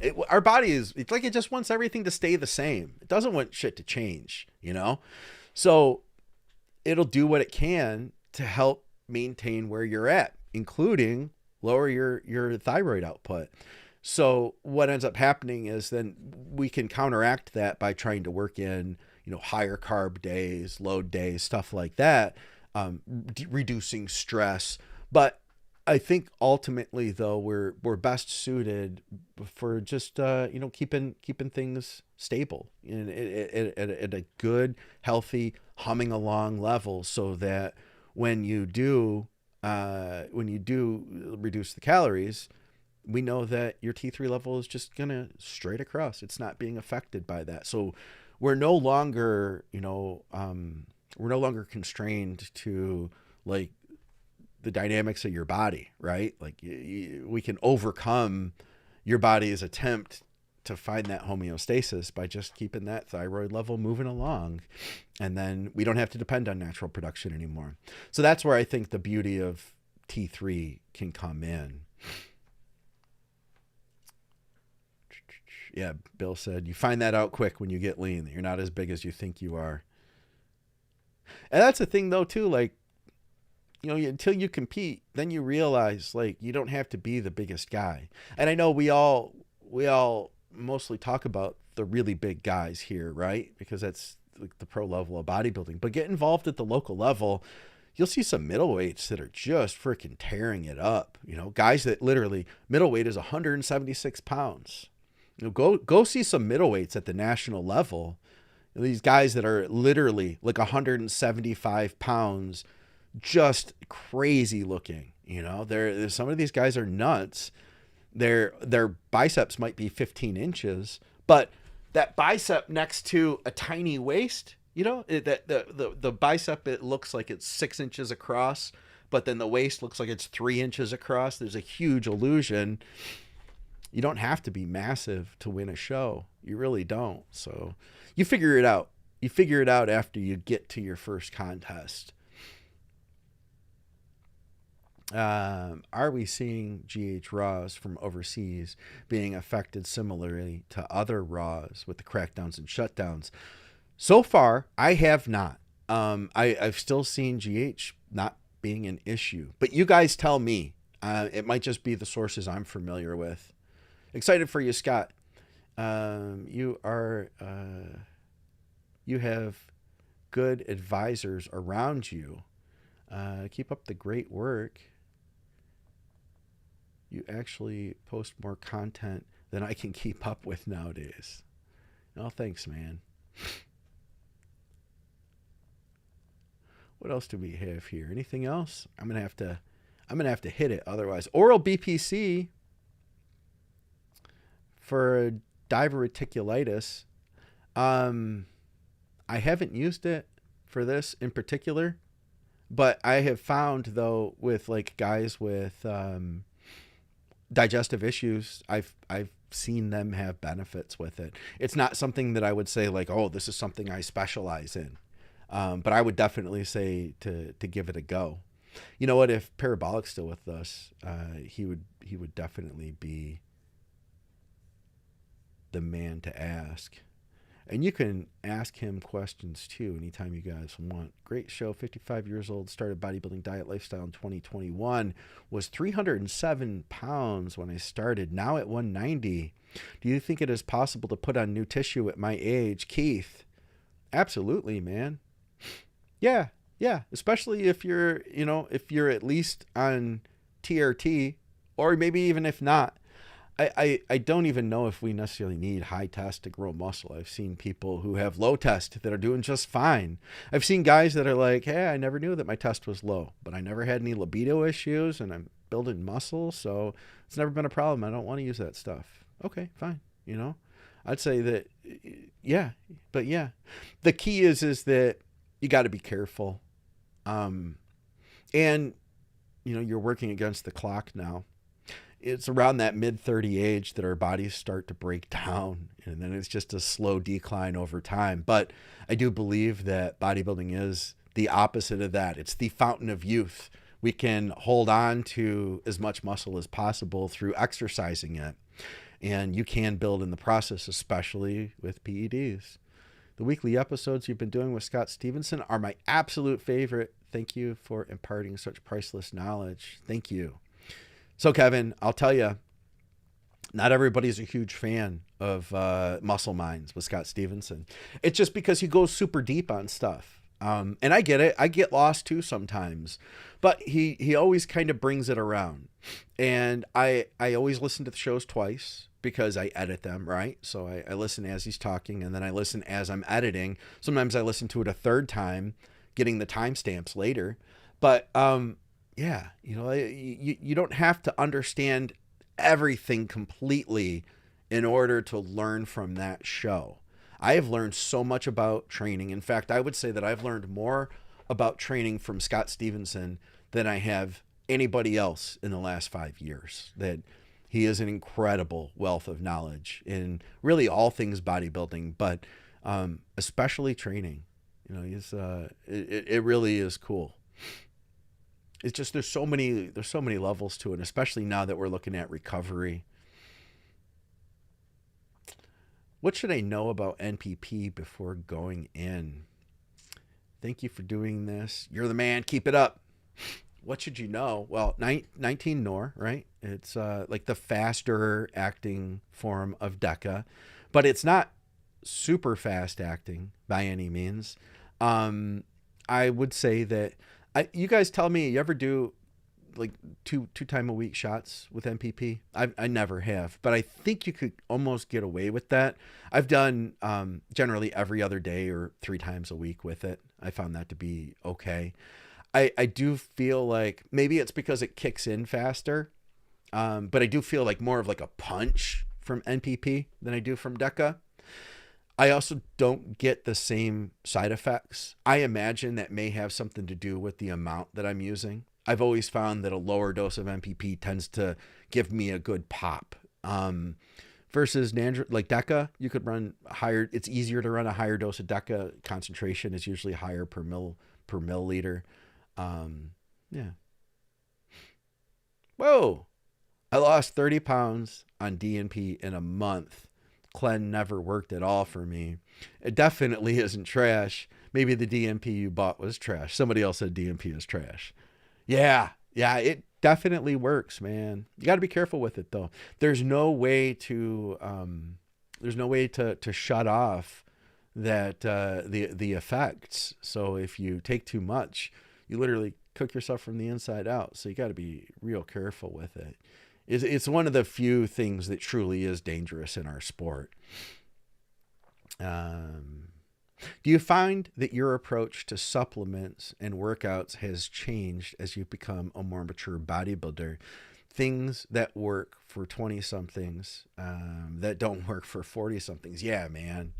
Huge difference. A huge difference for me. In fact, like I told you guys earlier, some of my training is just like 3 sets of chest, 3 sets of shoulders, 3 sets of triceps, done. And well, in my core work, right? And that's it. And I'm making progress doing that. Is that ideal for a 20-year-old who's looking to grow as much muscle as possible? Absolutely not, right? There's a lot of things that I think they have to get changed over time. I didn't understand how much volume I was capable of ever when I was younger. I just did as much as I possibly could until I trained until I couldn't train anymore, And then from there, I just took more gear. Like literally, that was the way we tried to handle things. I think that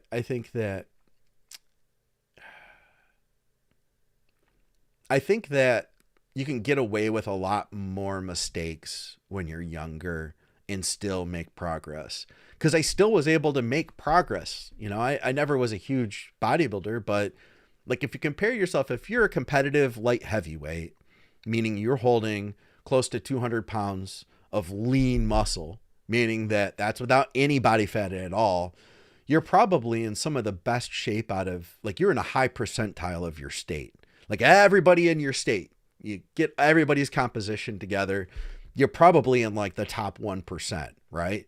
We still look at it as, well, he's not a good bodybuilder. You know, we are very critical on ourselves. But I still was able to be that guy in spite of myself, you know, when I was younger. That said, I'm glad now that I've learned a lot of this stuff over the years, because the things that are absolutely necessary for me still do apply to the guys that are younger, that maybe they don't have to do what I did. You know, maybe they don't have to grow in spite of what they're doing. Maybe they can actually figure out what's truly going to work for them optimally. I think that'd be a lot better place. Dane, what's up? Question for my growth phase. What do you do when you hit a wall with food? Digestion issues, stomach pain, force feeding. How long do you realistically push the growth phase? I hit the wall at 24 weeks. That's a long time to having been just ramping the food up, man. I would say, honestly, I try to not get to that point, really. You know, if I'm working on somebody's complete off season, we're starting, say, from the time that they finish a contest, right? So we finish the contest and now we're in that reverse phase. Some people can handle a lot of food at once. Some people have to take it real slow. Over the course of the next 8 weeks, though, you're getting you stabilized to the point where you're not, you know, sleeping, dreaming about food. You know, sleep is good again. It takes usually, 6-8 weeks to get your sleep stabilized after a contest if you've had issues with it. I still want you to be super hungry at that 8 weeks post show. And I want to keep that hunger up like through this whole process, man. You know, I don't want you to be force feeding. In fact, if you get to the point where your appetite starts going down, because that's something I try to track each week with people. If their appetite goes down, I'll adjust the food. We might even pull it back for a couple weeks, you know. I think that if you have a lot of food that you're trying to digest over the course of the long haul, I'm going to use the word inflammation, you know, you just get all your guts and everything. It gets to a point where it's just too much, and being able to reduce that food, give you a break. Almost, I'm not going to go as far as to say intermittent fasting, but intermittent fasting could be a factor there.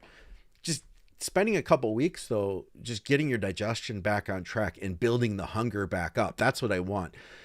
If somebody's completely, like, if they come to me and they're completely like, oh man, I completely hit a wall, you know, there's no going forward here. I'm burping up my food. It takes me hours to eat. Like, excuse me, we're going to cut back right away. And I specifically will look to cut back fats because I want to speed your digestion up. If we can reduce, if you have a good amount of fats in your diet, sometimes just by pulling those fats out, give you, a week and you'll be starving again, even with high carbs. I found that for myself, I would build my diet up with clean food, and then I would start adding in more healthy fats to just push the calories up higher. But those healthy fats would also bog my digestion down. I found for myself, I can handle a huge amount of carbs if my fats are real low. So high protein, high carbs, low fats. It's the way I always was able to diet well. And I find that unless somebody has like a major propensity to store body fat, a lot of people do well with that kind of a diet. But the fats sometimes have to be super, super low in order to make that work. But yeah, I wouldn't want somebody to be stuck in that position, not for long. That, in fact, that to me, That's the kiss of death for an off season, is when you're stuffed like that. I've lost approximately 100 pounds over the last 12 months. I'm having a hard time with strength loss that's come with it. This channel and others have been great help. Just wanted to say thank you. Right on, man. Glad to have you, brother. Thoughts on 2 to 3 units of GH added to a cycle for at least a year. I've heard coaches say don't use GH less than 4 IU because you'll notice nothing much. I don't know, man. I'd say that minimum 2 to 3 units, but I wouldn't expect a ton from it. I guess it goes back to, Steve asked earlier, what's the minimum effective timing for running GH? I think, and my first question to him is, what's your goal? I wouldn't have a problem with it. Would you experience with 2 to 3 units for a year? Would you experience more out of 4 units? Possibly. Yeah. Duh. It's more, right? You know that though. So I'd try it though. See what you think. It's kind of a weird one. Some people, I think some people get more out of growth than others too. So I'd keep that in mind. And then of course there's brands. I've got a guy that I work with who was taking 4 IU, and he switched brands, and we were working on a growth phase. He's 180 pounds, 182, something like that. Switches brands, and all of a sudden we're moving up slowly. Like he was like 179, then 180, then 181, 181, then 182, 182, 183. And then we changed the growth, and boom, 188, 190. I'm like, holy crap. So sometimes it depends on the growth too. I mean, he may just be experiencing more sides. We're not sure yet, but some growth I found does make people hold more water than others. I don't know if that necessarily means it's better. But it is a consideration, the strength of your growth. These are all generics, by the way. What aspects of diet, nutrition, training, and supplements don't matter as much when you are young, but become very important as you age? Man, that's a great question. I'd say that when you're young, and it define young could be a 15-year-old kid, 16-year-old high school kid who's playing football. I think for him, just getting in plenty of carbs, getting in plenty of food, and making sure that his protein is at a certain level would be, a good idea. Making sure he's getting at least like a gram of protein, maybe 1 to 2 grams of protein per pound of body weight, I'll say, period. If he's 170 pounds, let's say, like a guy that I work with who's a high school football player, aspiring bodybuilder. He's 18 years old now. We started a year ago.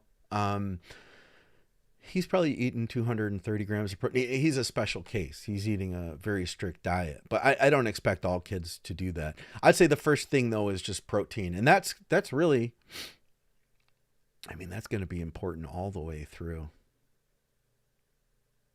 Don't matter as much when you're younger, but become very important as you age. I'm trying to think. I guess that you can just get away with more when you're younger than you can when you get older. I think that people's digestion gets more sensitive with age. So you may tolerate foods that don't digest well better when you're younger versus when you get older. I've seen that with people, that maybe somebody who has some sensitivities, they get even more sensitive as they age. I think that if you can get somebody's digestion running really smooth, using foods that all digest really well, I think that those things are, those things do become more important as we get older. Would they benefit a younger guy? Absolutely. But they become more important as we age. What do you think if just DECA cycle? So like a DECA only cycle? Not a fan, personally.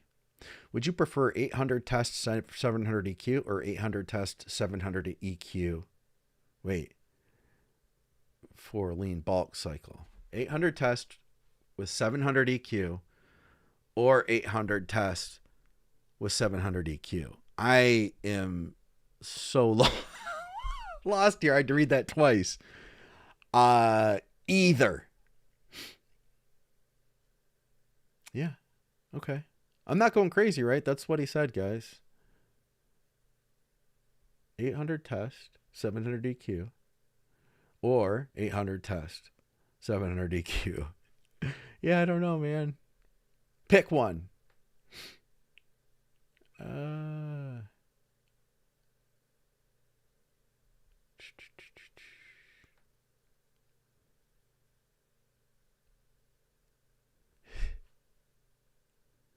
All right. Anything else here?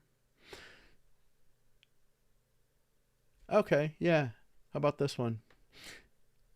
You said a while ago that you tweaked your form on barbell rows and started growing your back with it.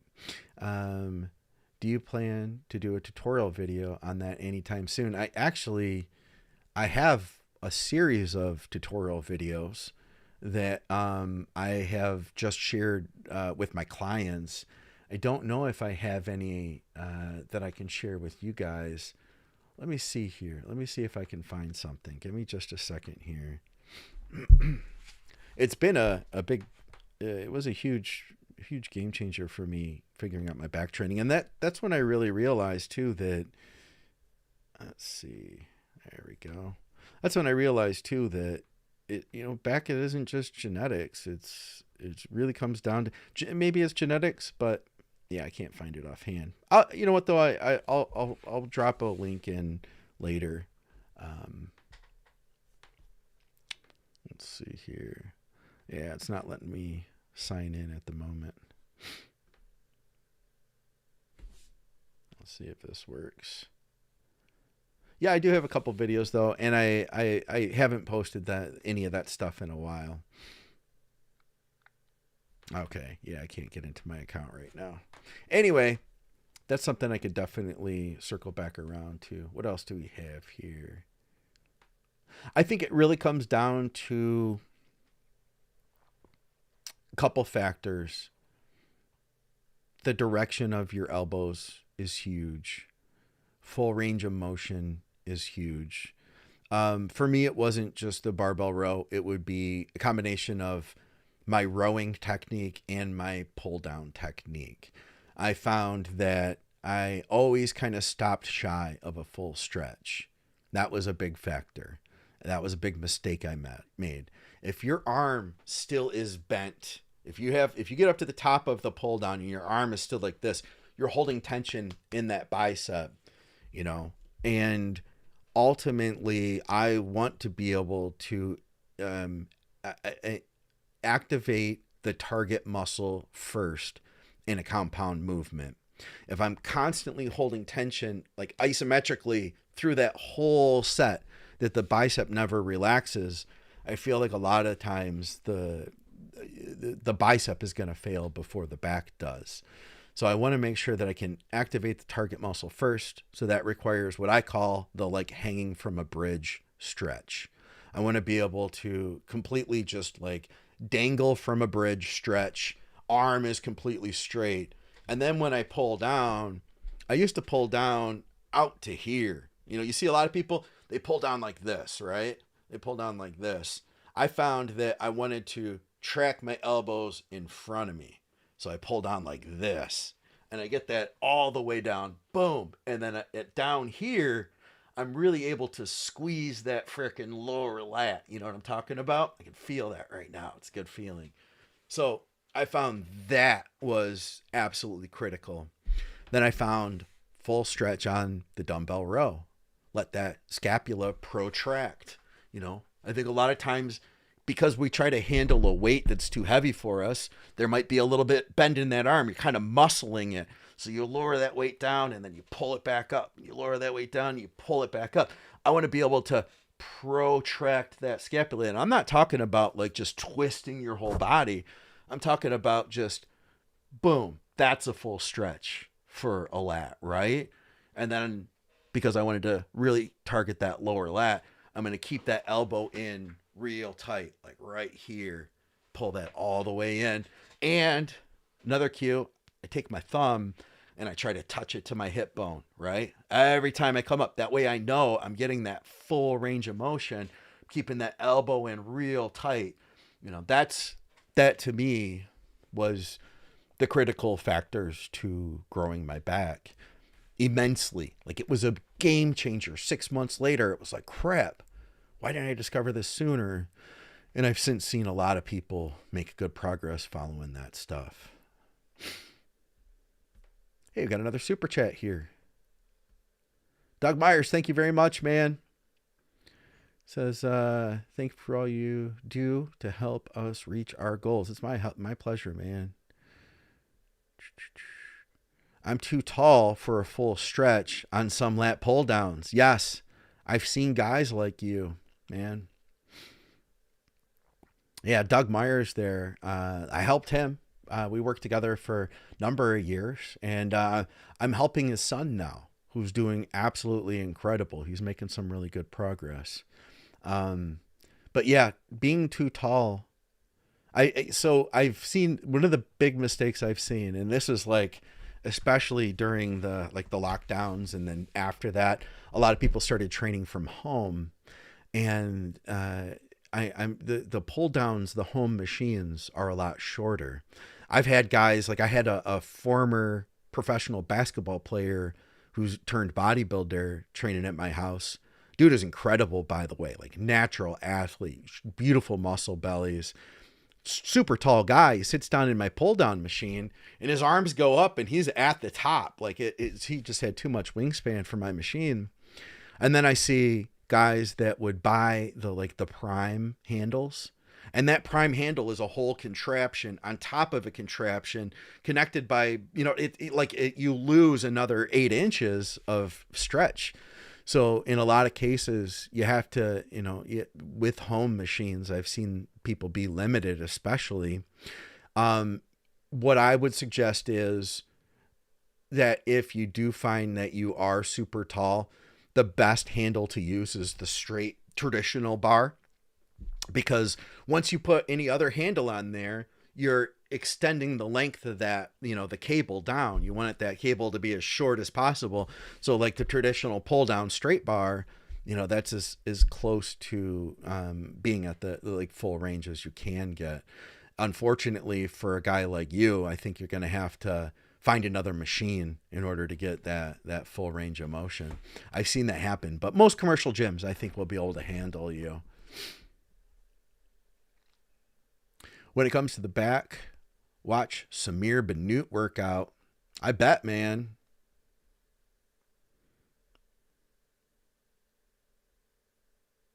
Yeah, Samir had an incredible back.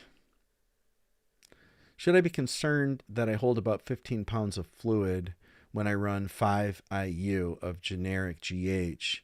It's probably not good, man. I mean, I guess it depends on how big you are. How much muscle do you have? How does it look on you? I think that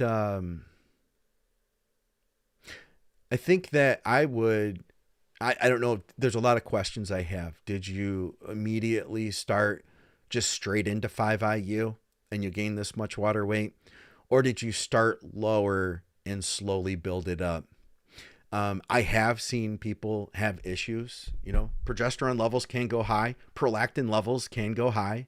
I knew a guy who got gyno and actually had to get it cut out due to being on a low dose of test and then added in the growth. Boom. He got it. I've seen it happen to more than one person. Oh, he's 240, visible 6-pack. So Christopher is freaking, first of all, he's legit. This dude's like legit bodybuilder size. How tall are you, Chris? He's a big dude. So it's not like he's holding a ton of body fat, because that was my first question. If he's like, 30% body fat and now he's gained 15 pounds of water, that's not going to be a good look at all.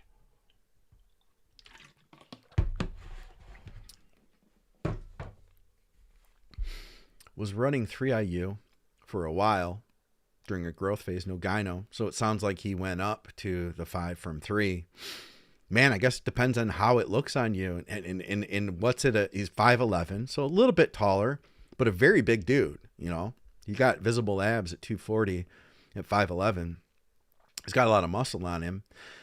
Man, I would watch your blood pressure, you know, see how that's going. And as somebody else mentioned, it may come down.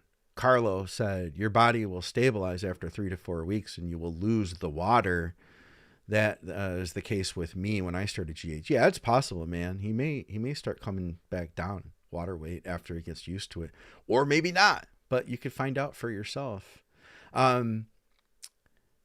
If only ever run TRT dose at 150 milligrams, would you suggest pushing test up for the first time before considering additional compounds? I have DHB, NPP, and Anavar on hand, but in no rush, want to do it right. Troy, that's a great question, man.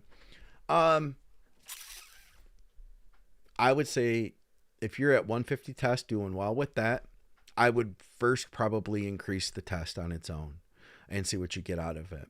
You could literally double that dose, go to 300 milligrams, and you will get a strong effect from it. You will grow from that. You will want to check your estrogen levels too. I'd give it 3 weeks, 3 weeks at that dose, see where you're at. If you're prone to gyno, then just watch that. If you find, and maybe you don't know if you're prone, if you haven't run a cycle before, I just keep an eye on it. If you notice that you start getting sensitivity at the nipple, if the nipple starts feeling tender to the touch, or just super sensitive or painful or itchy, then I would definitely take a milligram of Arimidex ASAP and then get your labs done ASAP. Just check your estrogen levels. You don't need to get an ultra sensitive estrogen test. You can just get a standard estrogen test. Some of these places are charging like $10 for that. See where you're at.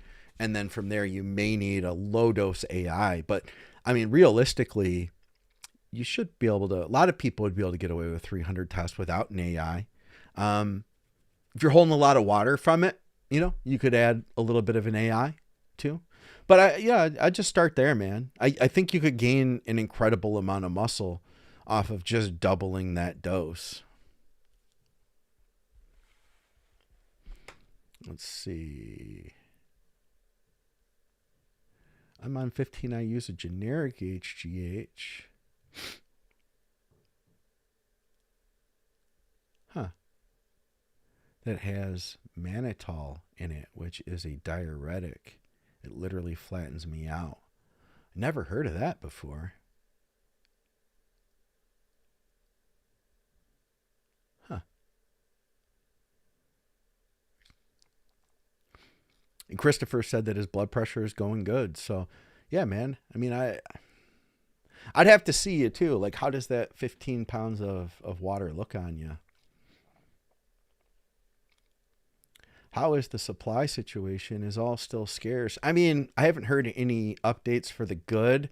I have heard that there are underground labs, like some of the big European underground labs and Chinese labs are, they're working on getting the licensing to do everything legally themselves. So they don't have to even worry about sourcing raw powders. They can just get it themselves. There's already, I believe, one that does, and there's another that's working on it. So I don't think that it's going to completely dry up, but it will definitely limit us, it'll limit our supply. That's for sure. 5 IU every day, or 8 IU 5 days a week in the off season. Is it worth it? The bigger peak of the IGF. You know what? I think that across the board, I bet you that your IGF levels are, if that works out to being the same IUs per week, which I think it does, I bet you that your IGF levels are probably going to be relatively similar. You get those higher spikes 5 days a week, but then you also get GH on the 6th and 7th day, which you wouldn't have otherwise. So I don't know. I really don't know, to be completely honest with you. But I don't think it's going to be major. Like, I don't think that it's such a difference, Leonardo. I don't think it's such a difference that, like, if we had a vacuum with you doing 8 IUs 5 days and 5 IUs 7 days, we could compare the results. I don't think it would be such a difference that it would, we'd be like, oh, this is the answer. I think that it would be like more or less the same. That'd be my guess, at least.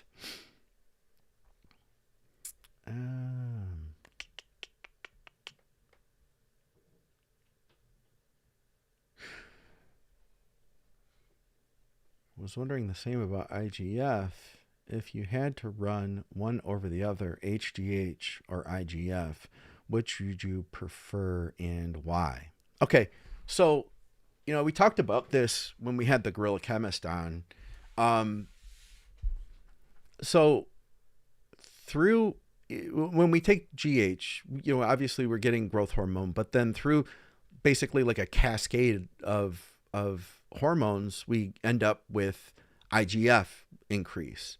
From my understanding, what I learned through listening to Dr. Eric Serrano, who was John Meadows' doctor, and also Dr.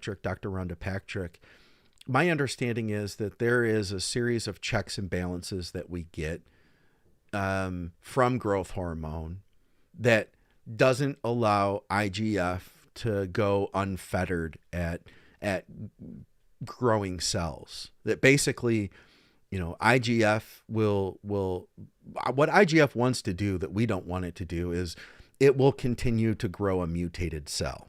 We have cells that mutate through our bodies constantly, and a healthy body will destroy those mutated cells. They'll kill them off. Will kill them off.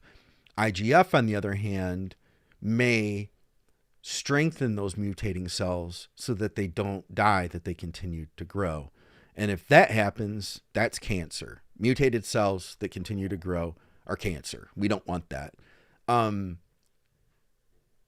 From my understanding, when we're using growth hormone, there is a series of checks and balances that occur that don't allow IGF to just hit the cell unfettered. On the other hand, if you just have pure straight IGF hitting the cell, that it may continue to grow a cell that would have otherwise died. So just keep that in mind. I would prefer to use growth and to elevate my IGF levels through growth hormone versus just directly elevating my IGF levels. That'd be my answer. Now, there's a whole conversation there. Dr. Rhonda Patrick did, I think, a lot of her doctoral research on IGF, and she has a good talk that she called the IGF trade-off, where, on one side of it, they had mice that had low IGF, and those mice lived much longer than the mice that had high IGF. On the other hand, they didn't have as much muscle mass, and their quality of life was lower, right? They couldn't move themselves throughout the world the way a stronger, fitter mouse could. But that stronger, fitter mouse with higher IGF levels also lived shorter. So it's a trade-off.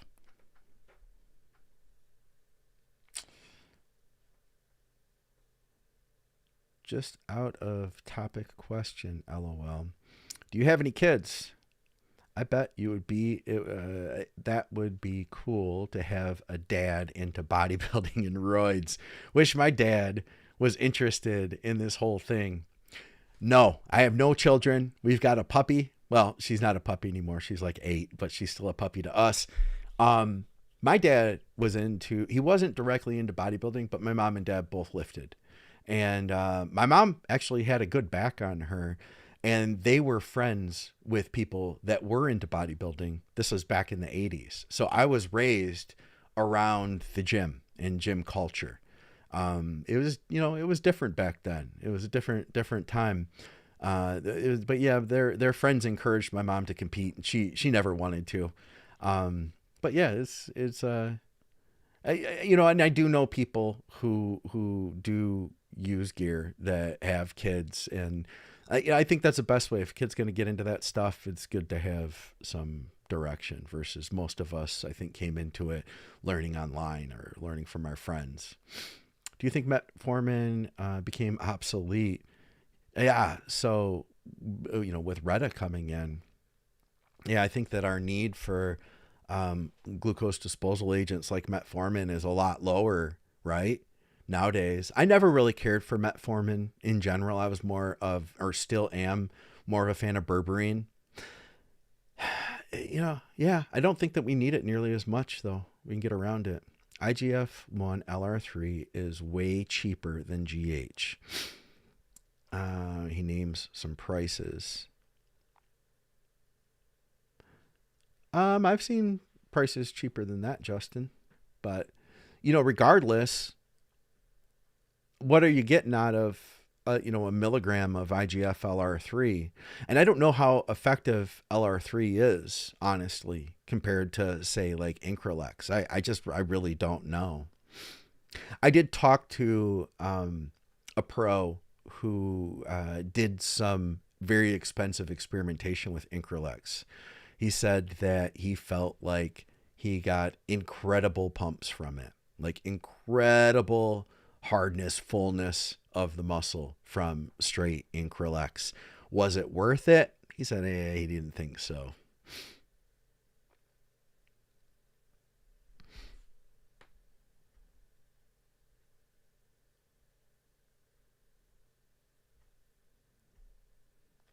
Yeah, IGF-LR3 is not the same as IGF-1. I think there could be some merit to IGF, but I definitely think that just running it unfettered without growth hormone, there's some question in there as to, what's that going to do long term. I actually know a guy who was a big fan of IGF. Now, I'm not saying this is the reason, but he did end up with brain cancer, and he is no longer with us. And I just can't help but wonder, how long was he running high IGF and RIPs? He was using Riptropins. How long was he using that stuff before he realized what was going on,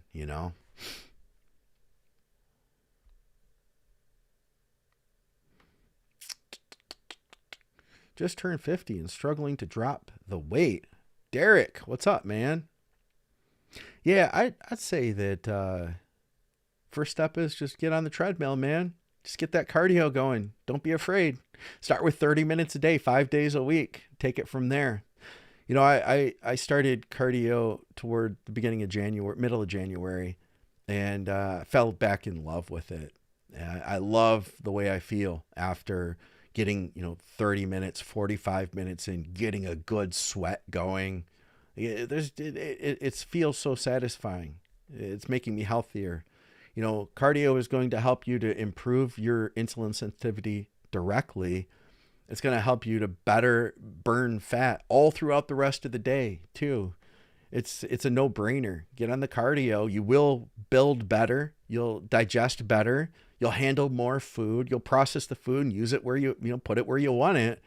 I definitely think, though, it all starts with just getting on the treadmill. It doesn't have to be intense cardio at first. I started at walking at 3 miles an hour on a level 3. And now I'll boost that up to like a level 6 to a level 7. And I'm just freaking cranking. And I'm also doing intense cardio with the rower. And I'll just do like a 20-minute, maybe a 30-minute session with the rower. Those are freaking brutal, man. Let me tell you. What dose of injectable L-Carnitine is the best for fat loss? And is it best sub-Q? I know you enjoy using it. I got to get back on it. So Parabolic had given me some high dose. He has like an 850 milligram stuff. I haven't used it yet. And from what I understand, it's not painful. So when I first started coming up through bodybuilding and learning about injectable L-Carnitine, I'd always been told 600 milligrams was the dose to go with. And at the time, that was 3 milliliters. It was a lot. So I never messed with it. I was like, I'm already taking enough gear. I don't need to take all this on top of it. It's another shot, a daily shot at that. I started experimenting with it with the long bug and helping to basically improve my energy levels and clear the brain fog. This is what I found it did. In fact, I don't think I knew anybody else, honestly, that was talking about improving cognitive function with L-carnitine before I was talking about that. I just never did. But I am hearing it more now. So I feel like we're all kind of seeing more of its benefits. But I found that even 300 milligrams would do the trick for me. I found that using L-carnitine, and I know you guys have said this too, a lot of us will sweat a lot on L-car, right? While we're training and doing cardio. So I started with 600 and then I started backing it down. I was like, well, if I can get this off of 600, can I be cheap and save some by using less? How about 450? I think that after I got it built up in my system, that even 300 was beneficial. That said, I would probably err toward that little bit higher, 500, 600, and start there, see what you think, and run that for a week. And then, from there, if you want to back it down, see if you still get a good effect from less, then go ahead and do that. You could also supplement in oral L-carnitine on days that you don't want to take a shot. So let's say that you get it loaded up in your system for a week. And then after that, let's say you train 4 days a week. Well, maybe you just take a shot 4 days a week, and then you use 2,000 milligrams of a strong bioavailable version like acetyl L-carnitine. 2,000 milligrams of that orally on your non-training days. I do think you can keep those levels up, that way without having to deal with the daily shots. What's up, Jake? I think I heard you were planning on competing soon, or competing at 26, man. Oh yeah, sub-Q. So I experimented with sub-Q. I think that when you're doing lower doses, it's more tolerable, but I think that it generally does sit better in the muscle. I've done okay with it. I've had some shots that end up welting up. Here's the thing too. If you get a shot that tends to be more painful and welt up, it's going to be more likely to do so sub-Q. It's a lot more forgiving to put it in the muscle. So I would say that, yeah. So Total Science said, pin deep into your shoulders. Yeah. He says, don't go sub-Q. I mean, like I said, I've been able to tolerate it, but it's not what I would suggest to other people. When I've done it sub-Q, it's been when I've done like 300 milligrams. And even then there was some irritation. Could I get away with it? Yeah, but was it ideal? And is it ideal for most people? I don't think so. If you'd want to upgrade peaking and contest prep knowledge nowadays, who would you go to? Asking for a friend, LOL. But Andrew Barry comes to mind, Callum, etc. Yeah, I think that we talk about that kind of stuff a lot here on the channel, especially on Blood, Sweat, and Gear. But the thing with peaking somebody is that it's a very person-specific situation.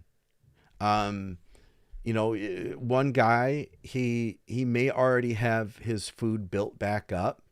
A lot of times I want to try to get somebody in shape early so that we have about a month left to relax. We pull the cardio back. We fill them up and spill them, right? Like a month out. And then from there, 2-3 weeks, we pull that back, we dry it out. And then we can kind of coast in without having to load hard. We can usually then, and here's the way I see it is like if you take a sponge and you just dunk it in water, it's resistant, it bounces back out at first. But if you've already soaked that sponge, then, which like 4 weeks out, we start adding a bunch of carbs, then we dry you back out. And then when we need to load for the show, you're already used to those carbs and you don't need as many to get absorbed back out. It's easy. You put that sponge back in the water, it sucks the water back up immediately. I feel like our body is very similar with carbs. If we've been dieting for 18 weeks, food's been low, don't expect to fill back out in a couple days. It's going to take you a while. And you've heard people say like, oh, I look so much better after the contest. You know, it's after they went out and they ate a burger that night, and maybe they're not as dry as they were. That's also a factor.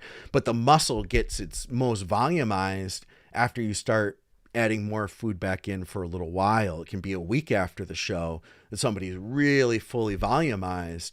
So I like to do that a month out. And then from there, you know, drying back out into the show, you know, 2-3 weeks out now. Then from there, we don't have to do a lot. We might be able to even just use like their regular training day carbs, and cardio is low.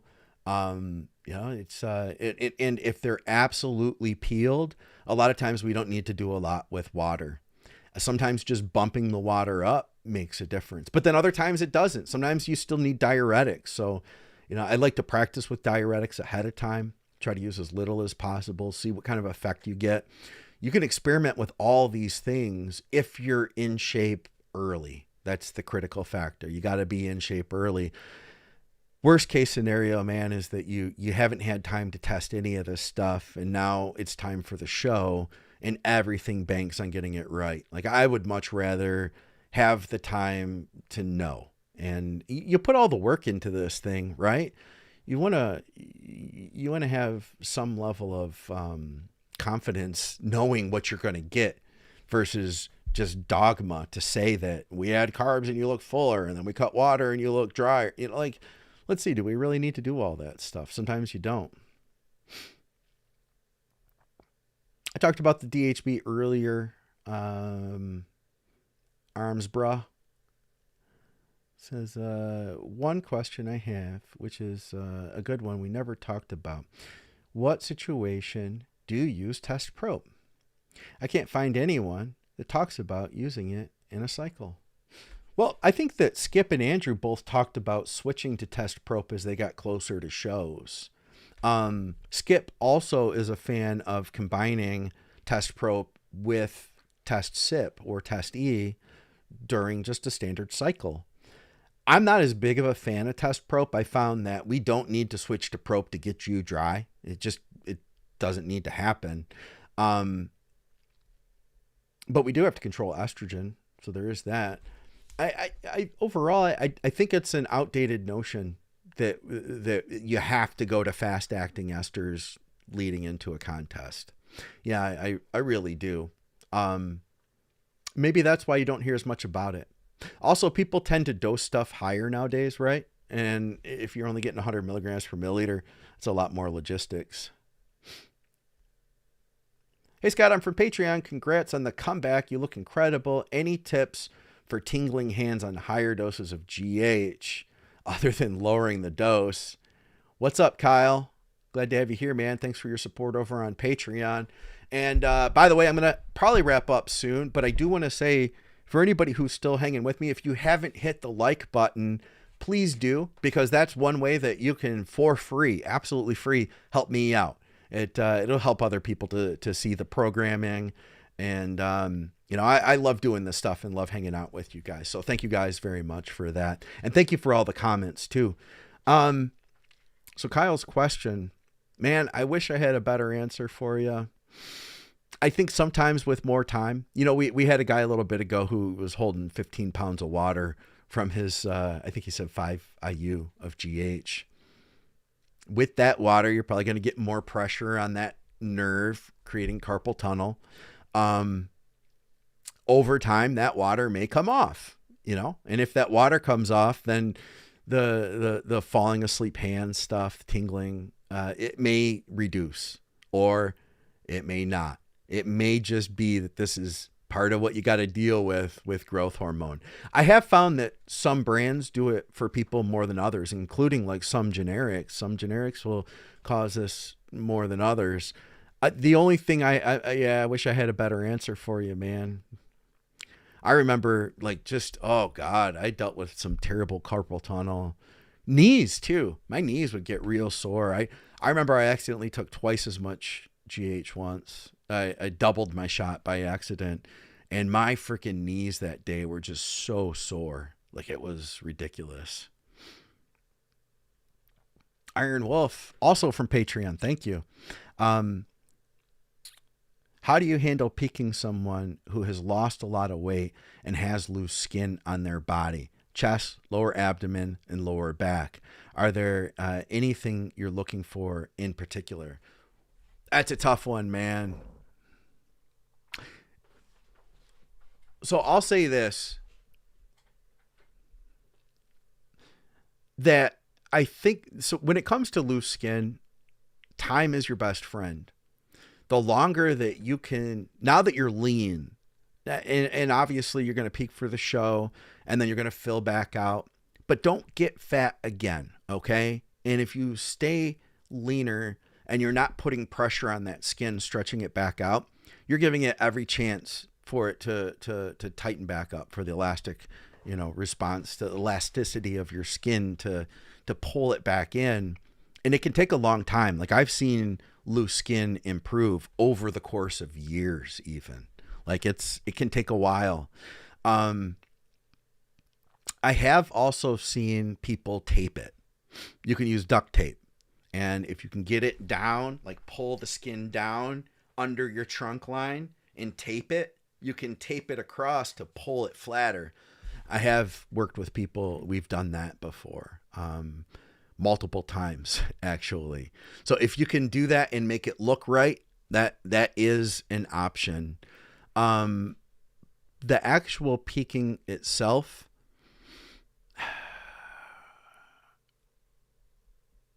a part of it is just living with it. I'm going to say that too. Part of it is having acceptance, which I understand that's not what you're asking, right? We want to try to look for an answer to fix this. It may not be something that is totally able to be fixed. But there is an element of, like, as we age, we're going to have looser skin.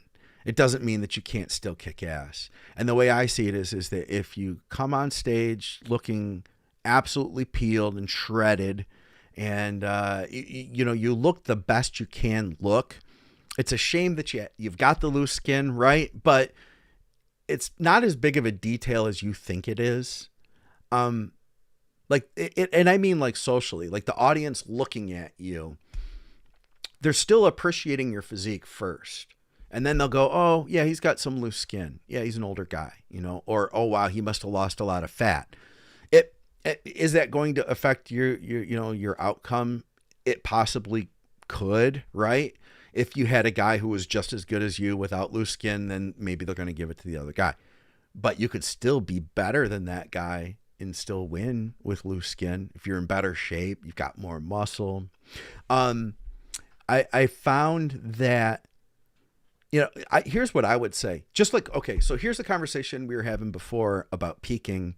I want to get you in shape about a month early from a show. So if you're in shape a month early, we've got a lot of time to play with this. First, we get you filled back out, fill you, spill you, and then pull it back, get you depleted again, and coast into the show, kind of knowing what your fill point is and what your body's capable of. How much can we handle, right? Now we have a good idea of that. Now we can start playing with water, Let's say you start tracking your water, first of all. I assume you are. Let's say you're drinking 2 gallons a day right now. Just flat out, you got it locked in at 2 gallons. You could try drinking 1 3/4 gallon, right, through today. And then wake up tomorrow and evaluate, how does your skin look? Or 1.5 gallons today. And then wake up tomorrow and how does your skin look? Then you could experiment. Is it better? Did that improve it? Did drying out help that skin, or did it just make it look more saggy?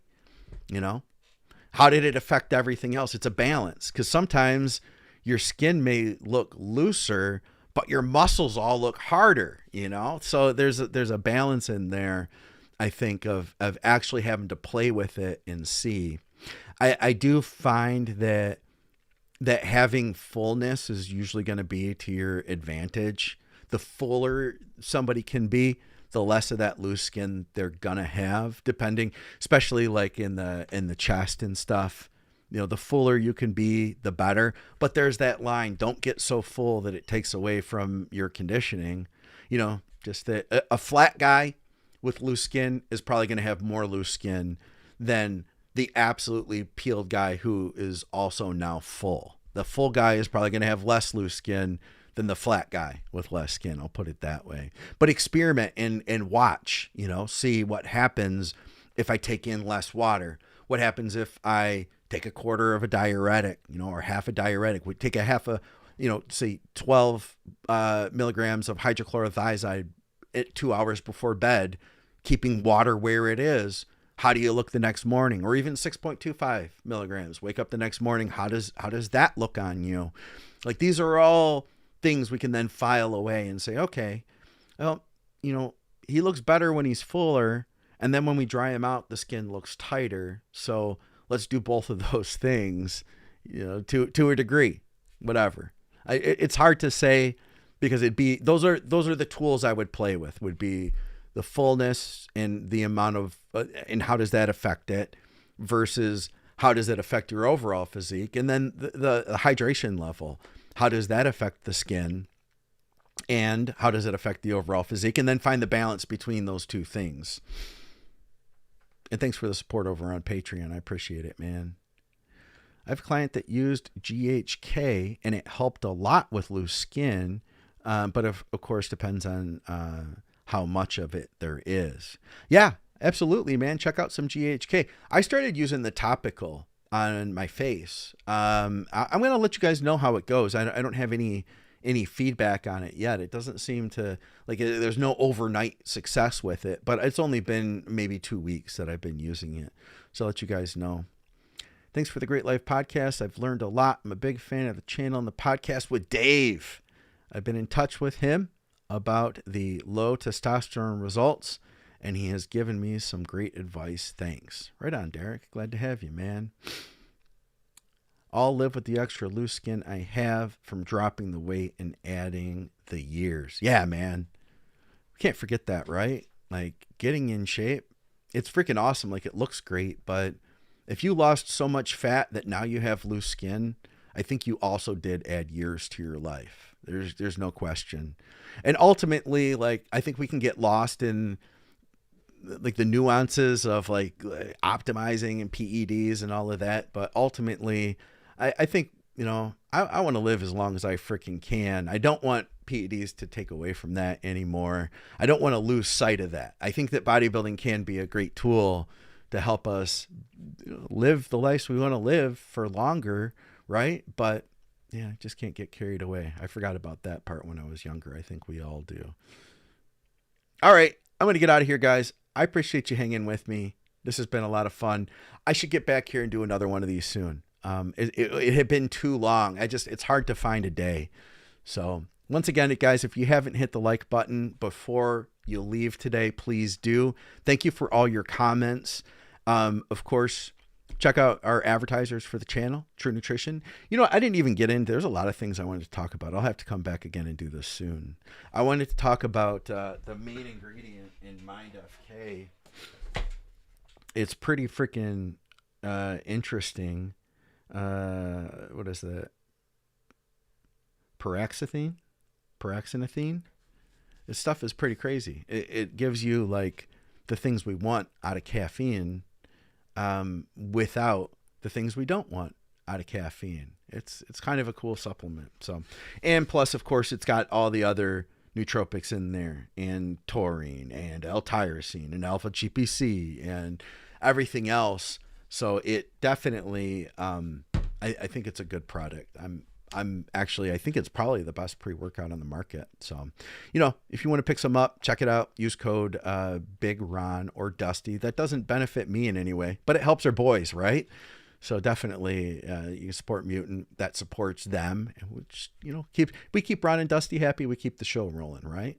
And of course, TrueNutrition.com. Use our code Think over there. Get 10% off. They got 10% off now on all your orders, and it generates $1 here, $1 there to the podcast, but that freaking adds up because a bunch of you guys do order your protein through True Nutrition and you use the code. So thank you. I really appreciate that. I've got t-shirts, by the way, too. I've got a merch store. I usually have that in the description. So if you guys want to check that out, definitely do.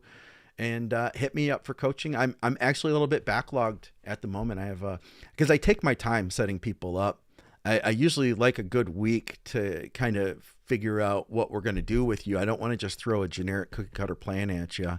Yeah, if you want to reach out to me for coaching, it'll take me a couple of weeks to get started, but I'd be happy to talk to you about it. And yeah, let's do this again soon. All right. I'll see you guys.